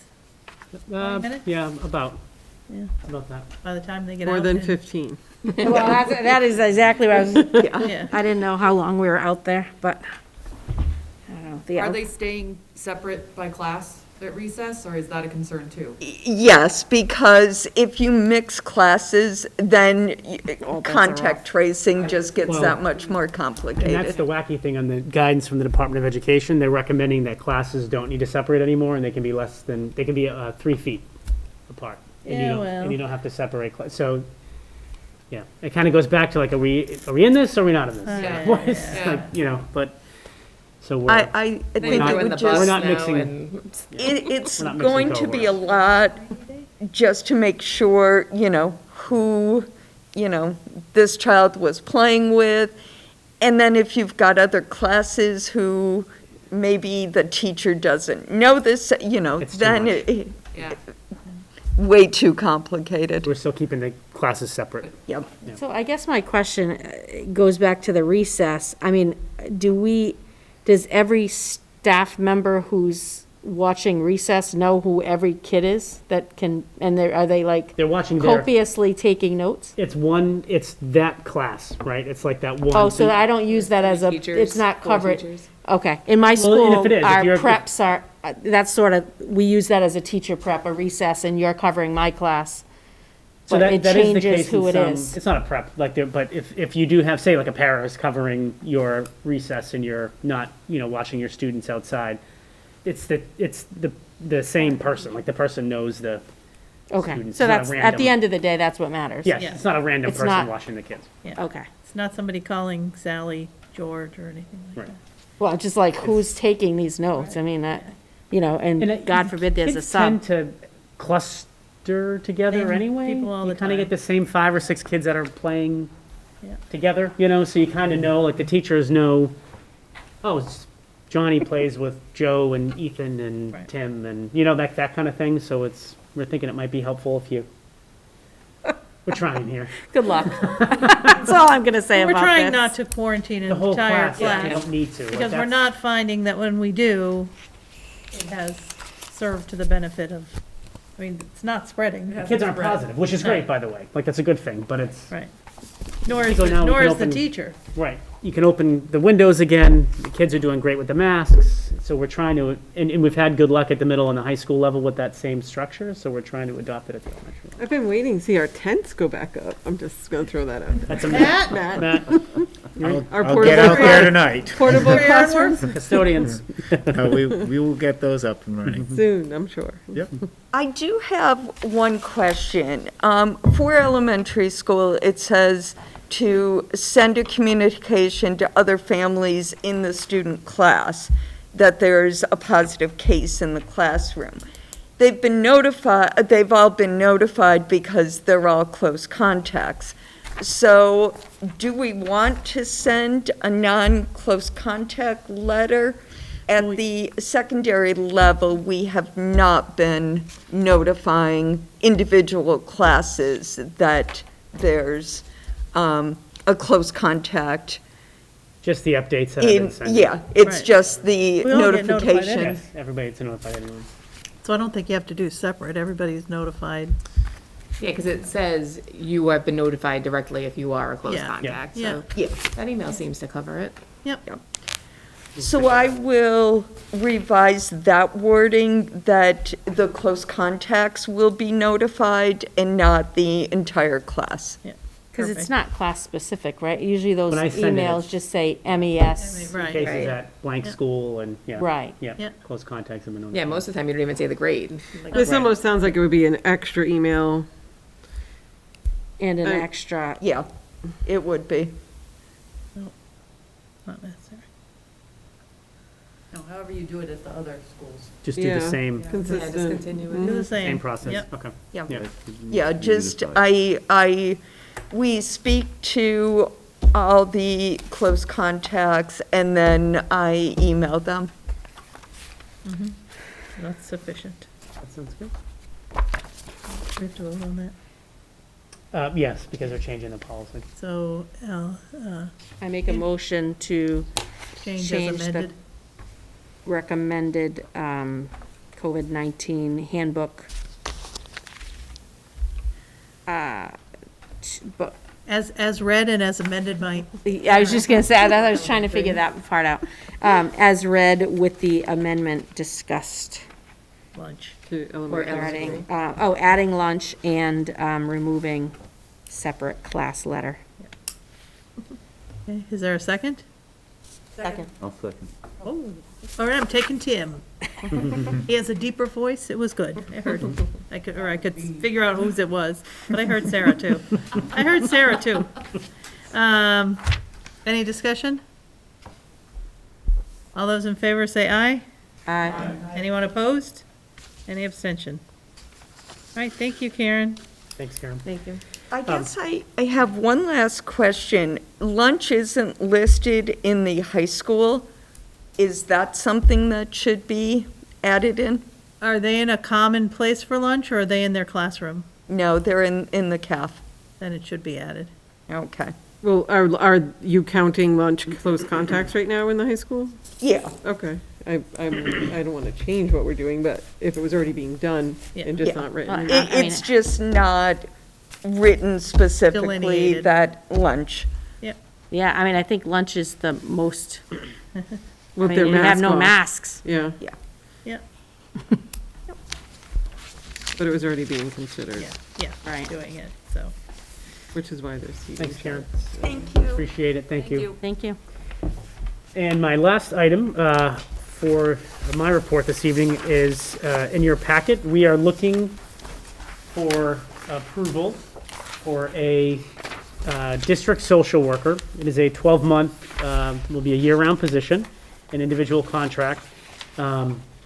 As you know, this has been a position that I've brought up a couple of times for conversation with the school committee, and because of budget issues, we've tried to preserve what we have and not have to move forward and add anything. But this is a position I think that is critically important to our school system, frankly, before COVID, but is even more urgent now in terms of making sure that we have the right supports in place for our students and families as we work to come out of this pandemic.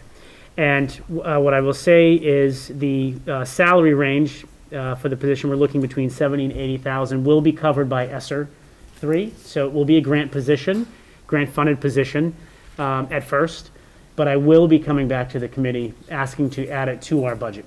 And I wanted to state that because with the other intervention positions we've talked about, those would be temporary positions, grant-funded. The goal is not to have to have those forever, right? We're able to kind of narrow some of the learning gaps for kids. This is a position I think that we need in our budget.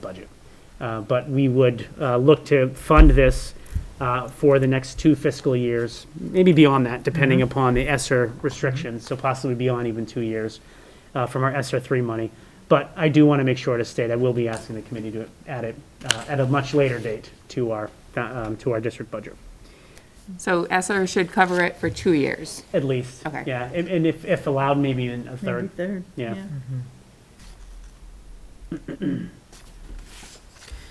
Any discussion, any questions? Just any concern not, with it being a contract and not a unit position? No, I think actually that would give a couple things. We have in our bargaining unit now adjustment counselors, guidance counselors, And those roles, school psychologists, those roles are critically important. This is something that would be pretty different than that. This is really providing those wraparound services for families that and students that require what we would refer to as, kind of tier 3 issues around food security, housing, students that are in need of really deep clinical services, care coordination between different agencies in the school to make sure that we have kind of one point person coordinating all services for those students and families. So I mentioned those examples only because that is pretty different than what our adjustment counselors and school psychs do. And I think if this person becomes known in the community, in other words, they're a community agent in both communities, they're a resource for, I wouldn't think to go to the adjustment counselor necessarily.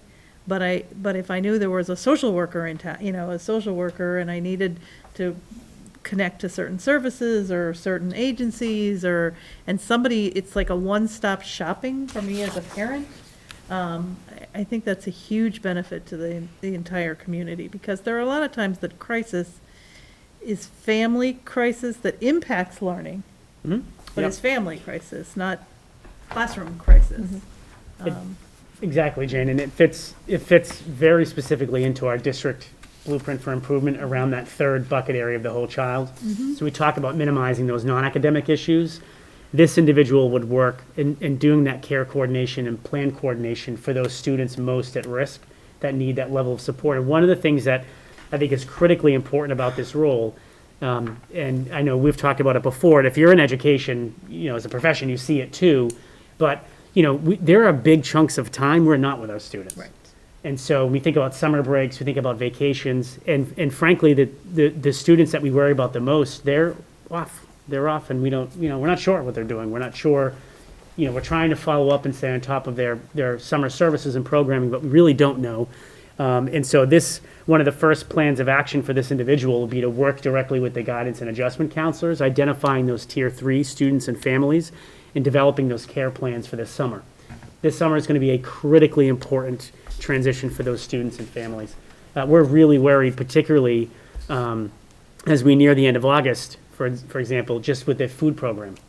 And if that stops running at the end of August, as the federal government has kind of outlined it, we've served over 300,000 meals. That's a lot of food. And those are a lot of families some that are going to need help in figuring out kind of where do we go now, what do we do next, right? So, we're looking to bring someone on board right away to start that level of planning and coordination for support for kids and families over the summer. I agree, the 12-month piece is a huge difference. And I like the personal qualifications. Love children. Love children. That's a must. That was the last piece I added today. That's a must. About kids. Are we discussing now, or do you want to? Yep. And two questions for me. Number 13 on duties indicates maybe assigned by the building principal. What building is this person being housed? So they're going to work. So they will have an office in where Matt, Jill, and I are, but they will be working in the 4 buildings, the 4 actual school buildings. So the building principal can. So will Jill sort of, or, the director of learner support services sort of be the quarterback, so this person is not Absolutely. being pulled in 5 different It'll be directions on the filtered same? through.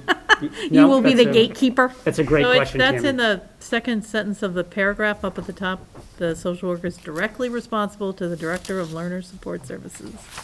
Right, but then over here it says I know. assigned by the building principal, so who is the building principal? All of them. Well, I wasn't clear on that. And then would this person be responsible to complete social histories if those were required or requested by a team?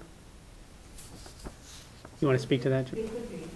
I don't see it as a list in here. I don't see it in the list, so I'm just wondering. I don't know who does those now, but do you?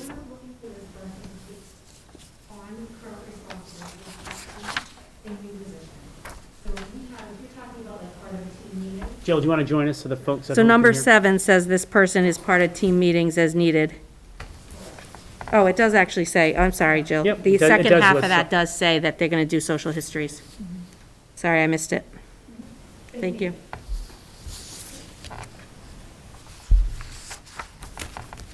You want to join us just in case? Just in case, just in case. Thanks. That's all for me. Thank you. Anyone else? Now that we've made Jill walk to the front of the That's room. Do you have anything to add? No, I'm excited for a position Yeah. like this. I mean, you know, part of my responsibility too is students who are homeless or, you know, Right. students coming through foster care or students, you know what I mean? It comes to our office when our students have been, you know, transitioning back from either a hospitalization or in a foster care placement or taken out of their home and their situations in the home. So it'll be nice to have that person who can interact regularly with the community and the agencies that are out there, so it's not so piecemeal.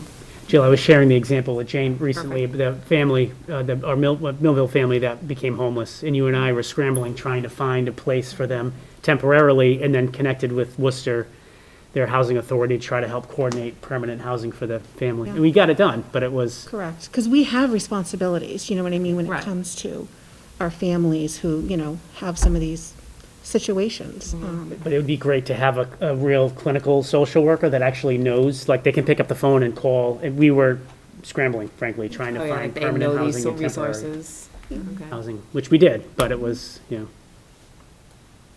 know. Under the qualifications, your first item here, minimum of bachelor's degree, master's preferred. In my experience, they have to get a master's degree in order to become a licensed social worker. So why would we not look for someone of that qualification to begin with? Yeah, so and I think it's the second part, this or mental health, the LMHC. I believe you can get your LMHC without your master's, and that was why we put that in the licensed social worker. You can be a social worker without a master's. But the mental health counseling, the LMHC is a bachelor's level, so we were thinking bachelor's, but prefer masters. And my sense is we're gonna end up with somebody with that, because we're looking for somebody with at least 10 years' experience. Right. Mm-hmm. That's a long time to be in the field without having Without acquired your having a master's. master's. Absolutely. Yep. Anyone else? Okay, hearing no further discussion, motion on the job description. All those in favor, say aye. Aye. Aye. Opposition? Nay? Abstention? Okay, so moved. Thank you very much. That concludes my report, Mr. Aaronworth. Mr. Aaronworth. So, the first report in my segment is the revenue review. If you take a look, things are running smoothly. We're about 3/4 of the way through the year, and I have no concerns right now about any of the anticipated revenues. One of the numbers that might stand out among the larger revenues is the state aid transportation up toward the top, which says that we've collected nothing Yeah. year to date. That actually only comes in 2 payments, and the payment came in right on the 31st of March Oh. and wasn't entered in time for this report. But we actually received a $322,000 Oh, payment, better. which leads me to believe that they may have increased the percentage slightly, depending on what's currently going on. So we may expect to see a little bit more Nice. in that area for revenue. We also received that the third quarter circuit breaker payment, which came on the same payment. But again, all of the revenues are as anticipated.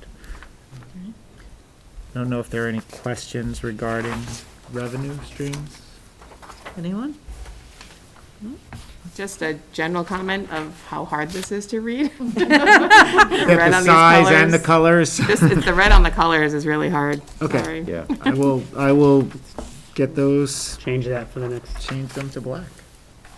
Yeah. The red makes me nervous, that's all. Right? It's always, I agree. I see All red. of the revenues post as negative As red, numbers, right. so they do show up red, but I'll change that. I think the red is okay, Matt, like when we look at collected year to date, Yeah, our current projection, you can read those, it's when it's on the blue. I think Yeah, it's on the colored- I think on the our lighting colored isn't the columns. best either, but. Yeah.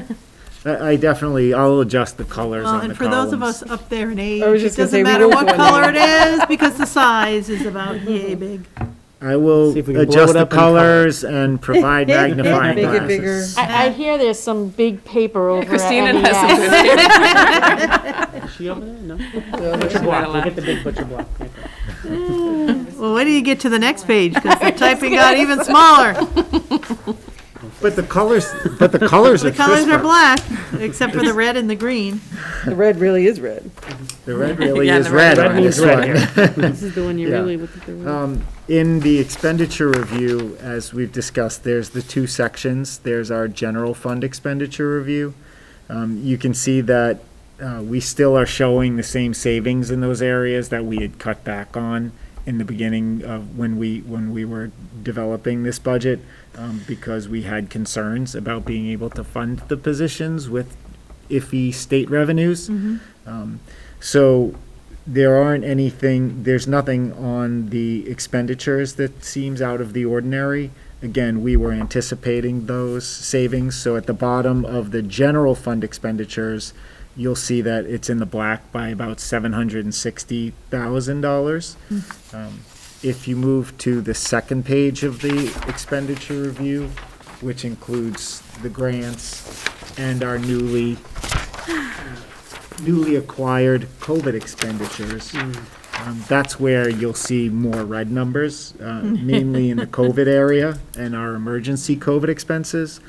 So we are looking at our general fund savings of that 761,000 being offset by the two numbers that you'll see predominantly in the COVID grant section and also in the emergency COVID section. You see red numbers in the top section, which are our general federal grants, but if you actually look to the right, it shows red against the general budgeted numbers. Right, But we plan on actually receiving more than we budgeted for, so our grants always wash out. So the expenditures will balance the revenues. So if we offset the 761 with the with the offsets from the COVID and the emergency COVID, we're looking at still being approximately $180,000 in the black at this moment. We are going to continue to see that number decrease because we are coming across newly anticipated expenditures COVID, to try to fund things that we want to maintain as we move through the year. But we're still not pulling that potential E&D that we, right? Correct. Correct. That has not been Correct. touched. Yeah. That And that is was not. was it 460, Matt? 460? Yes, Yeah. it was 460. Yeah, Plus the 411 that's in there. yep, Yeah. that's what I thought. Which brings me to my next report. Oh, actually, well, there's the Well, press, I'm sorry, are And there the questions? House and Means and Ways and, Sarah, what happened? They put out their report. Well, that's for next year's budget, though. Yeah. Right, but it looks good, right? It does look, it does look good, yeah. I'm glad I don't have to do it anymore. Now that you're here, you make those reports. Yeah, well, I'm happy to make those reports. I don't have a thorough report on the House Ways and Means. They did increase the educational spending Yeah. by about 219 million from what was proposed in the governor's original, so it is looking like it's a promising budget. They don't have at this point all of the Sure. separations for towns and municipalities and regionals. Are there questions on the expenditure review? I have one. Oh, sorry. Just to, I know in the end, we're gonna be all right, we're, under budget, but do you know what the why the school committee line is over budget? Legal? I might have said it before, but I don't remember why. The school committee, The first line. yep, so that is a combination of, I'm sorry? I thought someone asked something. No, sorry. That's a combination of some of the supports that have been put into place and some of the additional I can get, The I legal can, fees? I'm sorry? Is it the legal expenses? Yeah, for there are some of negotiations the, and- there are some legal expenses that have gotten put into there. That's our, that's, so We there's do have legal services for the services, district. we do have That's legal on- services that is listed this there, line. but if you look too, it shows a significant amount of current balance in our, in legal services. Some of them have been charged to the school committee line. Was that contract negotiations? It also was contract negotiations as well. Yes. Seems like so long. Yep, Yeah, that's the I think it's been negative for some, it's been it hasn't gone significantly lower than it was almost right from the start. But again, I was actually thinking today, what I'd like to do is also do a quick summary of the general buckets, the 1000 series Oh, okay. Yeah, for yeah. administration, 2000 series for Yeah. instruction, because when we look at it line by line by line, you see the red and the black and the red and the black, but if we're looking at it just from By our bucket. 1000 series, Yep. we're fine. Yep. Our instructional series, we're fine. 2000 series, we're fine. So I'd like to actually potentially adjust this for our next session, and I'll bring that forward and see if the committee and it could be bigger. likes it.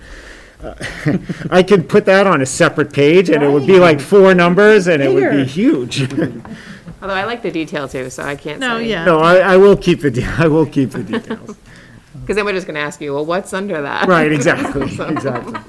But I don't expect everyone to quickly add all of the 1000 series and 2000 series. Right, Right. thank you. Not without Jack. Other questions on the expenditure review? Okay. I've submitted the personnel changes as of April 1st, just for review by the committee. And for the, I'm sorry? Matt, sorry, can I go back to expenditure? No, Is, what? I'm kidding, I'm kidding. I just noticed the custodial line, is that coming off of is something coming, ESSER covering some of that red? There will be, yes. Yeah, all of that will shake out to, Tammy, to the second page. Yeah. So when you- Okay. The second grant funded expenditure review, so all of that balances in that bottom little line, this is 18952. Is the key. Is the total. That's the final shakeout Correct. when we move things around to cover the red. Okay, But That yes, makes we sense. did hire temporary people. yeah, okay, all right, just, that looks like a big number. Yeah, it is a big number. It is a big Doing a lot of number. cleaning. I'll But be there's happy also, when we land this budget, you know, yeah, this we, year. we Yeah. Now we definitely, can we will be landing the budget Yeah. in a very good place this year. I'm not concerned about it. The facilities report, speaking of landing in a good place, quite honestly, things are running smoothly with regards to the facilities. These are general upkeep. Did you just say that out loud? I did. Well, Just you'll asking for a look friend. at what's listed here and what I consider fine. There are general upkeep items that are gonna keep popping up, until we get more onto a regular maintenance plan that we will be talking about as my last bullet point. But recently at the complex, we've had just a small leak in the boys' room heater, which was already repaired. In Millville Elementary, I did want to speak to this. The town has engaged the company called Prism Energy from the Green Communities Grant, and they're looking at replacing the pneumatic controls in the classrooms with digital controls. Pneumatic controls are the old controls that are controlled with gas pressure through the piping. And so the controls are separate than the entire burner project. The boilers were replaced. That's at the main end in the boiler room. And that has a whole new computerized system for managing that. But throughout the building, there are still pneumatic controls that go to the thermostats and such. The town is looking to engage this Green Communities money to replace the pneumatic controls with upgraded digital controls. However, they're talking about it being about a 3-year process while the funding comes in. And what they're trying to do is possibly get phase one done prior to this first heating season. So what my idea was, and I spoke with our OPM, you know, we kind of brainstormed and said, why wouldn't we try to assess where the largest problems are with the pneumatic controls and make those phase one of the replacement cycle in conjunction with this Green Communities grant? And so I actually put our OPM in touch with reps from Prism Energy. They had conversations. We've had some continued conversations, and it looks like we might be able to move in that direction. Great, Yep. great. And I just received an assessment from Siemens that does work on the controls to potentially identify and repair some of the issues, and it was only like a $3,500 fix. And that would give us a better idea of which areas the pneumatic controls are worst, so we could identify that phase one, hopefully. Great. Again, that's kind of a pie in the sky view, because there could be issues on this section and on this section and on this section, and Prism Energy might say, no, we have to do phase one as a cluster, but we're gonna try to work through maximizing our bang for our buck. My fourth grader could probably identify the hot spots. Because he was furious the other day, saying, I don't know why we got new heat, we need an air conditioner in there. I will speak to that, because it actually came up again. There is something that they're still working through on the main system. The set temp is set to shut off at 60, when the outside temperature is 60 degrees. The burners are supposed to stop running. And we have a technician coming in tomorrow to review this, because I know that teachers in Millville were hot the last couple of days. They're hot too. And like today, we took a picture, and the outside temperature was 62 degrees, and the burner should have shut off, but that communication wasn't synced properly. So they're coming tomorrow to reassess and diagnose the issue and try to make some immediate repairs if necessary. That is all part of the big project, so that will get resolved. Is that something that the custodian in that building can override, like? It is, but as the burners are new right now, it's not something, like, technically the system shouldn't be controlled as it has been for the past years by shutting the boilers off and turning the boilers on, but it is something. If we're and gonna we boil did- our teachers and students, maybe we need to do that until it's fixed. Well, but at the same time, I'd hate to see us mess with a system and then we've lost our warranty and guarantee. Correct. Well, I'm not saying Something we that, put- I'm put asking. in. But no, if to you your can, point, we you know, did, we actually did. Can't We have co- kids in. To your point, every time there's an issue, I'm right on the phone with the people that have the most information about it. And today, we did, Matt got approval from NB Kenny to go into the system and override it and turn the boilers off. So that did happen today, but tomorrow they're coming to troubleshoot what is causing that issue, which is the bigger concern. At the middle school, there's a circulator pump that needs to be repaired, not an issue. It has happened before. It's in a few $1,000 range. Scott has arranged to get a couple of estimates for that, and we'll find out what that cost is and then move forward. At the high school, as you know, we did a patch job immediately to address concerns about the handicapped ramp at the building, but we will need a longer-term permanent fix.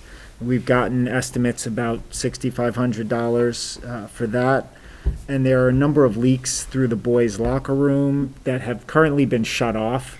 So they're not. With leaks with boys? Mm-hmm. Okay, just checking.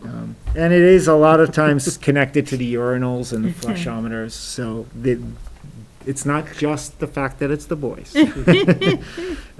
But we've gotten an assessment of repairing those. And to your point, Jane, we still haven't gone into that $467,000 of E&D that we've already allocated to this revenue. So some of these smaller, even though they're significant repairs, they're not going to require us to take any additional votes to allocate Right. funding. So we are in a good place with being able to pay for these. And last but not least, Speaking of all of this, we have our capital planning subcommittee formed and mostly ready to go. We have our first meeting going to be Wednesday, April 14th, which is a week from yesterday. And Jim Barrett and Greg Smalley will be joining us from DRA, and I just had the reports printed out in nice spiral packages for all of the members of the committee. We'll be distributing the report, and they'll be going through it in further detail with the actual capital planning subcommittee, and then potentially walking through next steps, and we'll figure out what we as a committee want to do for our next steps and determine some dates. That's always the fun part of the first few subcommittee meetings. Good grief. Is that here? That will be here, yes, and it is at Here. 5:30. The committee decided 5:30 worked best for everyone, so 5:30 on the 14th in this media center. And we will have to wrap a little bit early because I- we've got to get to the Correct. Blackstone Finance Subcommittee. And is there a Blackstone member of the committee who is available at 7 or 7:30? 7:30 on Wednesday, the 14th, to go to the FinCom meeting with us? As of right now, Mr. Keith was scheduled to be a member of the committee. I don't have any other Oh, okay, I'll Members. send a note to But Greg, you're but saying a Blackstone. but I'm just at the finance committee Blackstone's- meeting. She's talking about going to the Finance Subcommittee meeting from our From group, ours? Oh, from our yes. school committee. Oh, absolutely. I apologize. I think There's nothing- almost every member of the school committee is going to be part of the capital planning subcommittee. Yeah. There's nothing for you to answer with that one. They just were. Jane's apologize. asking if there's a school committee member to go to FinCom. I thought you were speaking of a black. You're saying absolutely. Yeah, I that's thought you were okay. going to pick someone. Oh, Tammy's going to go. I think I it's will. late. It's I getting certainly will if Jane asks me to. What time is that, Jane? 7:30 at the town She hall. was just Yeah. I'll do it. Oh, thank you. Have a unified Because Tim, basketball sometimes they don't let Millville folks speak, so it's nice to have a Blackstone person with us, just in case. Most of the time they do, and I do believe the current, what? They've let you the past few times. Yes, they're very gracious. Who's the chair now? Mr. Watson. Mr. Watson, Mr. Watson. who I'm sure will let me speak. Unless there are other questions for the facilities report. Thank you. Anything else? I actually have Yeah. I know we can't talk about personnel deep, but the partner teachers, how is there seems to be partner teachers on this list often. Oh, yeah. So I'm just wondering how those transitions are going. Like, are the teachers like having to retrain the next, like, how is it smooth? Yeah, so. Or can we talk about that a little bit? Absolutely. So the turnover, kind of the alleged turnover as it would look on here through the appointments, actually isn't turnover, it's more partner teachers. Yeah. So for instance, when we brought the 4th and 5th graders back, we had to hire more partner teachers to support the double classroom scenario. So like, for instance, I know at Millville, Christina had to hire 2 more. So there were 2 more folks, one for Ms. Terenzi and one for Ms. Faulkner, excuse me. I remember her name. I almost called her by her first name. So there were 2 additional folks we had to hire there. There was some turnover, though. Definitely throughout the year. Some folks got permanent, like, classroom positions in other school districts. So unfortunately, they left and did that. Okay. But most of what you see on here is just additional partner teachers we had to hire. Okay. To reopen. All right. I'm thinking as a teacher, like, Yeah, if every you- day, this new person, and you're retraining Yeah. them to what is expected, and I can't imagine that that's helpful. Agreed. There's the been scheme a of little turnover, but 2021. it hasn't been too bad. And they've Yeah. got some Okay. good teams, like, they Yeah. seem to be enjoying their teams, the people that I'm aware of. It was a good, to that point, Jane, too, it was a really good way to build a teacher bench. Yeah. Because we've got, with vacancies we have coming up, we have like a candidate pool to pick from right inside that otherwise we wouldn't have had, which was really nice. But there has been some turnover, Tammy, for sure. Thank you. Okay. That it, Mr. Aramore? That it All concludes my Thank report. you. School committee forum. So at this point, and when this was posted, I apologize, Mr. Howell, you had not accepted your position yet, but you will be listed there. Absolutely. But this is where if you've got something that you want to see on a future agenda, or somebody has approached you with something and you would like to talk about it, or you want to talk about an event you know that's coming up in the school district, this is kind of our opportunity to do what we need to do, or request, or ask, or set agenda for the future. Anyone? Tammy. I have a few things. So I just want to take a moment to thank Jack and Karen. I know, Jane, you thanked them at the last meeting, but again, thanking them for their work over the years. And welcome the new members. Amanda and I have done lots of things over at BPO years past now that our kids are a little bit older, but obviously Carrie and Sarah, and welcome to Tim. And just offer anytime you have questions, you know, I think all of us are willing to answer them. I did give Amanda my cell number. Tim, I didn't know how to actually find you, so we'll talk after. I found him on Facebook, right? And there are a lot of people with your name, I just want you to know. So found welcome Amanda there, aboard. too. And I actually have something I want to put on a future agenda for consideration. And that, I think Chargers for Change made it more important to me today, but it's something that I've been thinking about. And it's the possibility of kind of putting in a community service component into our graduation requirements at the high school. I think that a lot of our kids don't see how the other half lives. And I think adding a community service component, and we have it in Cumberland, we have 15 hours over the course of the 4 years. I don't have a set thing in mind, but I do think that it's really important to give back to our community. Our recent event with Representative Soder, we saw some of our students working there. And I think, you know, when you're perusing Facebook, Celeste Langlois over at Parks and Rec and that group, they're often looking for people. And I think just getting involved in giving back, I think is something that we should be thinking about for our group. And so just something I would like us to consider for future, to again, kind of promote that civic duty and helping other people around us, so. Tammy, you'll be happy to hear, and it's not a lot, but when Mr. Dudek was mentioning earlier, the seniors going to the Boys and Girls Club, we asked them to provide us with a list of things that they need to do to be ready for summer camp for the younger kids.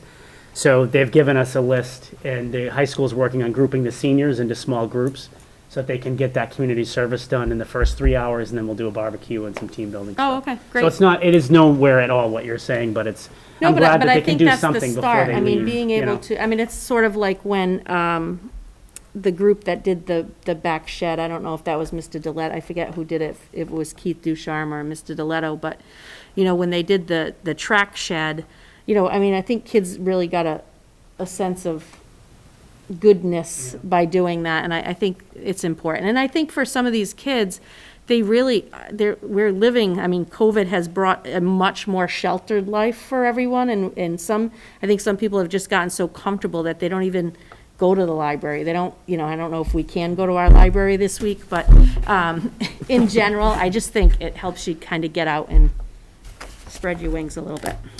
I think on that too, there's opportunities to start small like that, like the idea of starting with the Boys and Girls Club. And, you know, for example, I know there was discussion last week on the Millville page that the playground that's behind the police station has been closed for safety issues. And so it's how do you get people together? And, in previous times I've talked to members of like the Boy Scouts and said like, they're always willing, but you kind of have to have everything together. If we could do something like that, not only that, it's good for them to give to the younger generation in a public space. So there are opportunities like that. And I agree with you. I think it would be worth it to have them do some community service. What a great way, though, to come full circle with how great the Boys and Girls Club has been this whole year. Yeah.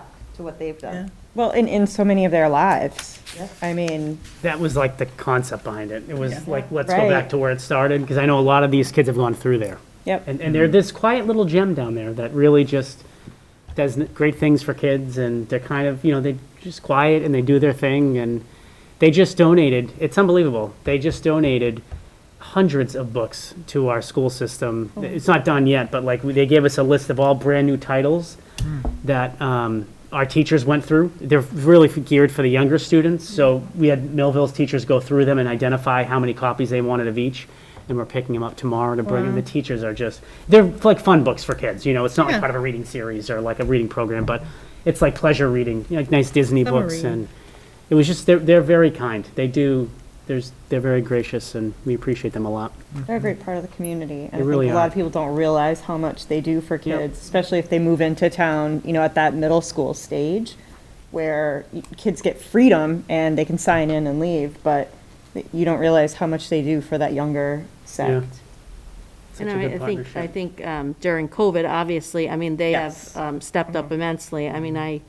With Dan Keefe and that group, that it was that first week of shutdown. I was on quote school vacation from Cumberland, and that group kind of stepped up and allowed us to use their space and start that whole tutoring process. So, just kind of working with those types of groups, I think will be great in the future.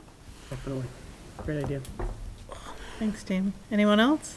I would just like to ask that the policy committee review the kindergarten entrance policy, just to make sure we are not misleading anyone in the community.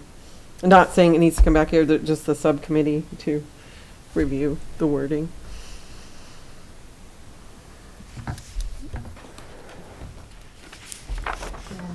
Set that up. We need to redo committees. Yeah. So, I'll be sending everybody a survey with a description of what the committees are that we have, and what the expectations of those committees are, and everybody, again, will need to pick and see what they would like to work on, and the expectation is that everyone participates in something outside of just this. So, that will be coming shortly. In the regards to the kindergarten question, sitting here as a parent, I had a student, my second son, born on the 1st of September. So he made the cutoff.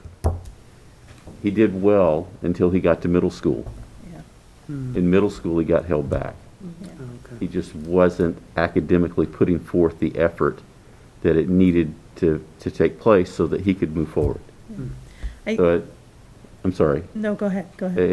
He did well kindergarten going forward, but it got to the social standpoint in middle school, he was just too young. I think a lot of parents miss that piece, because I think we all like to think we have that bright intellectual 5-year-old, and many do.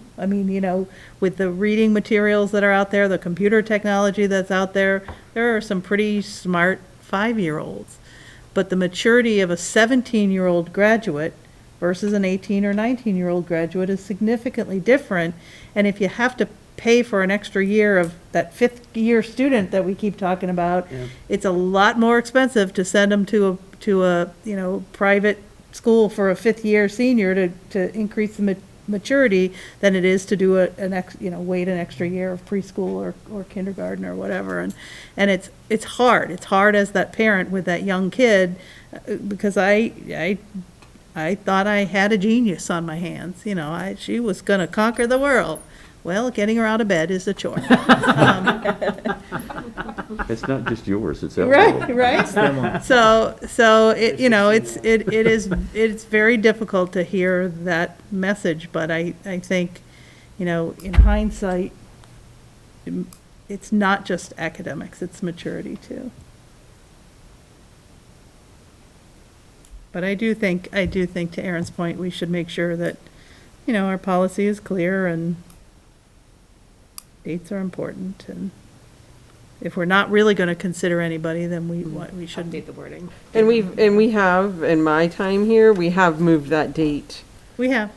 And we have accepted to be more flexible. people. We actually accept more now. That when I came on, it was August 15th, Tammy? August 15th. August 15th. Yeah, missed that by 3 days. By 3. So there's always, like, even like Dr. DeFalco said at our last meeting, when these other two were before us, there's always going to be the cutoff, and there's always going to be someone that misses it by those few days, so. And we have let someone in who was going to be 5 on that day after Labor Day, even though we started before Labor. We have done it. We have let someone in, but. Yeah, and just to that, I mean, I think the evaluation process, you know, I think part of the challenge is one preschool standard is different from somebody else's preschool standard, and we can't be making like that decision like based on these preschools and how fabulous they think the kids are. I think that gets a little dicey, and then what? And you know, I think I just. The only whole way date thing is- to make sure that we're covered in that aspect would be to have the child evaluated independently and evaluated socially so that we can see both aspects. We can't trust a parent to come in because a parent, they only see the good. But I think Jill can attest to this. You can pretty much get an evaluator to say whatever you want going into. You know, if I go into having looked at many evaluations, a parent can guide the evaluator in very much in those outside evals, so, because you are paying for them after all. Yes. Just saying. I agree with you completely. I've seen it. All right, anyone else? Okay, our next meeting is scheduled for May 13th. That seems I really just late. looked to see if that was accurate.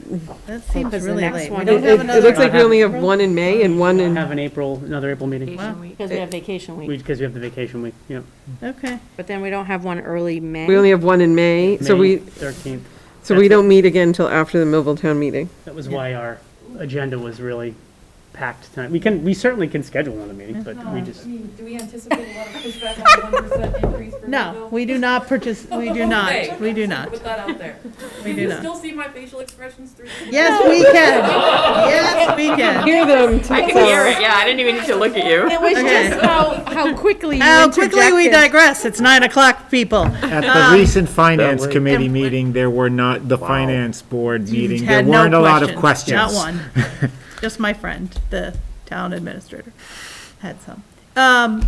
I will entertain a motion to adjourn this meeting to executive session, and to adjourn in executive session, not to return to open meeting. So Want moved. to make that motion? So moved. Moved by Tammy, second by Second. Aaron. Aaron, Yes.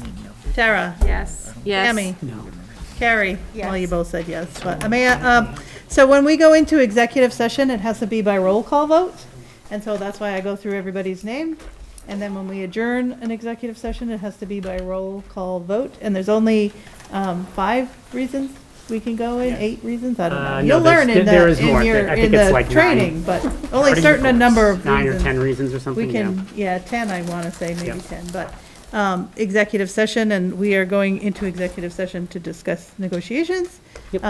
which is one of the reasons. So, Amanda, yes or no? To enter executive session?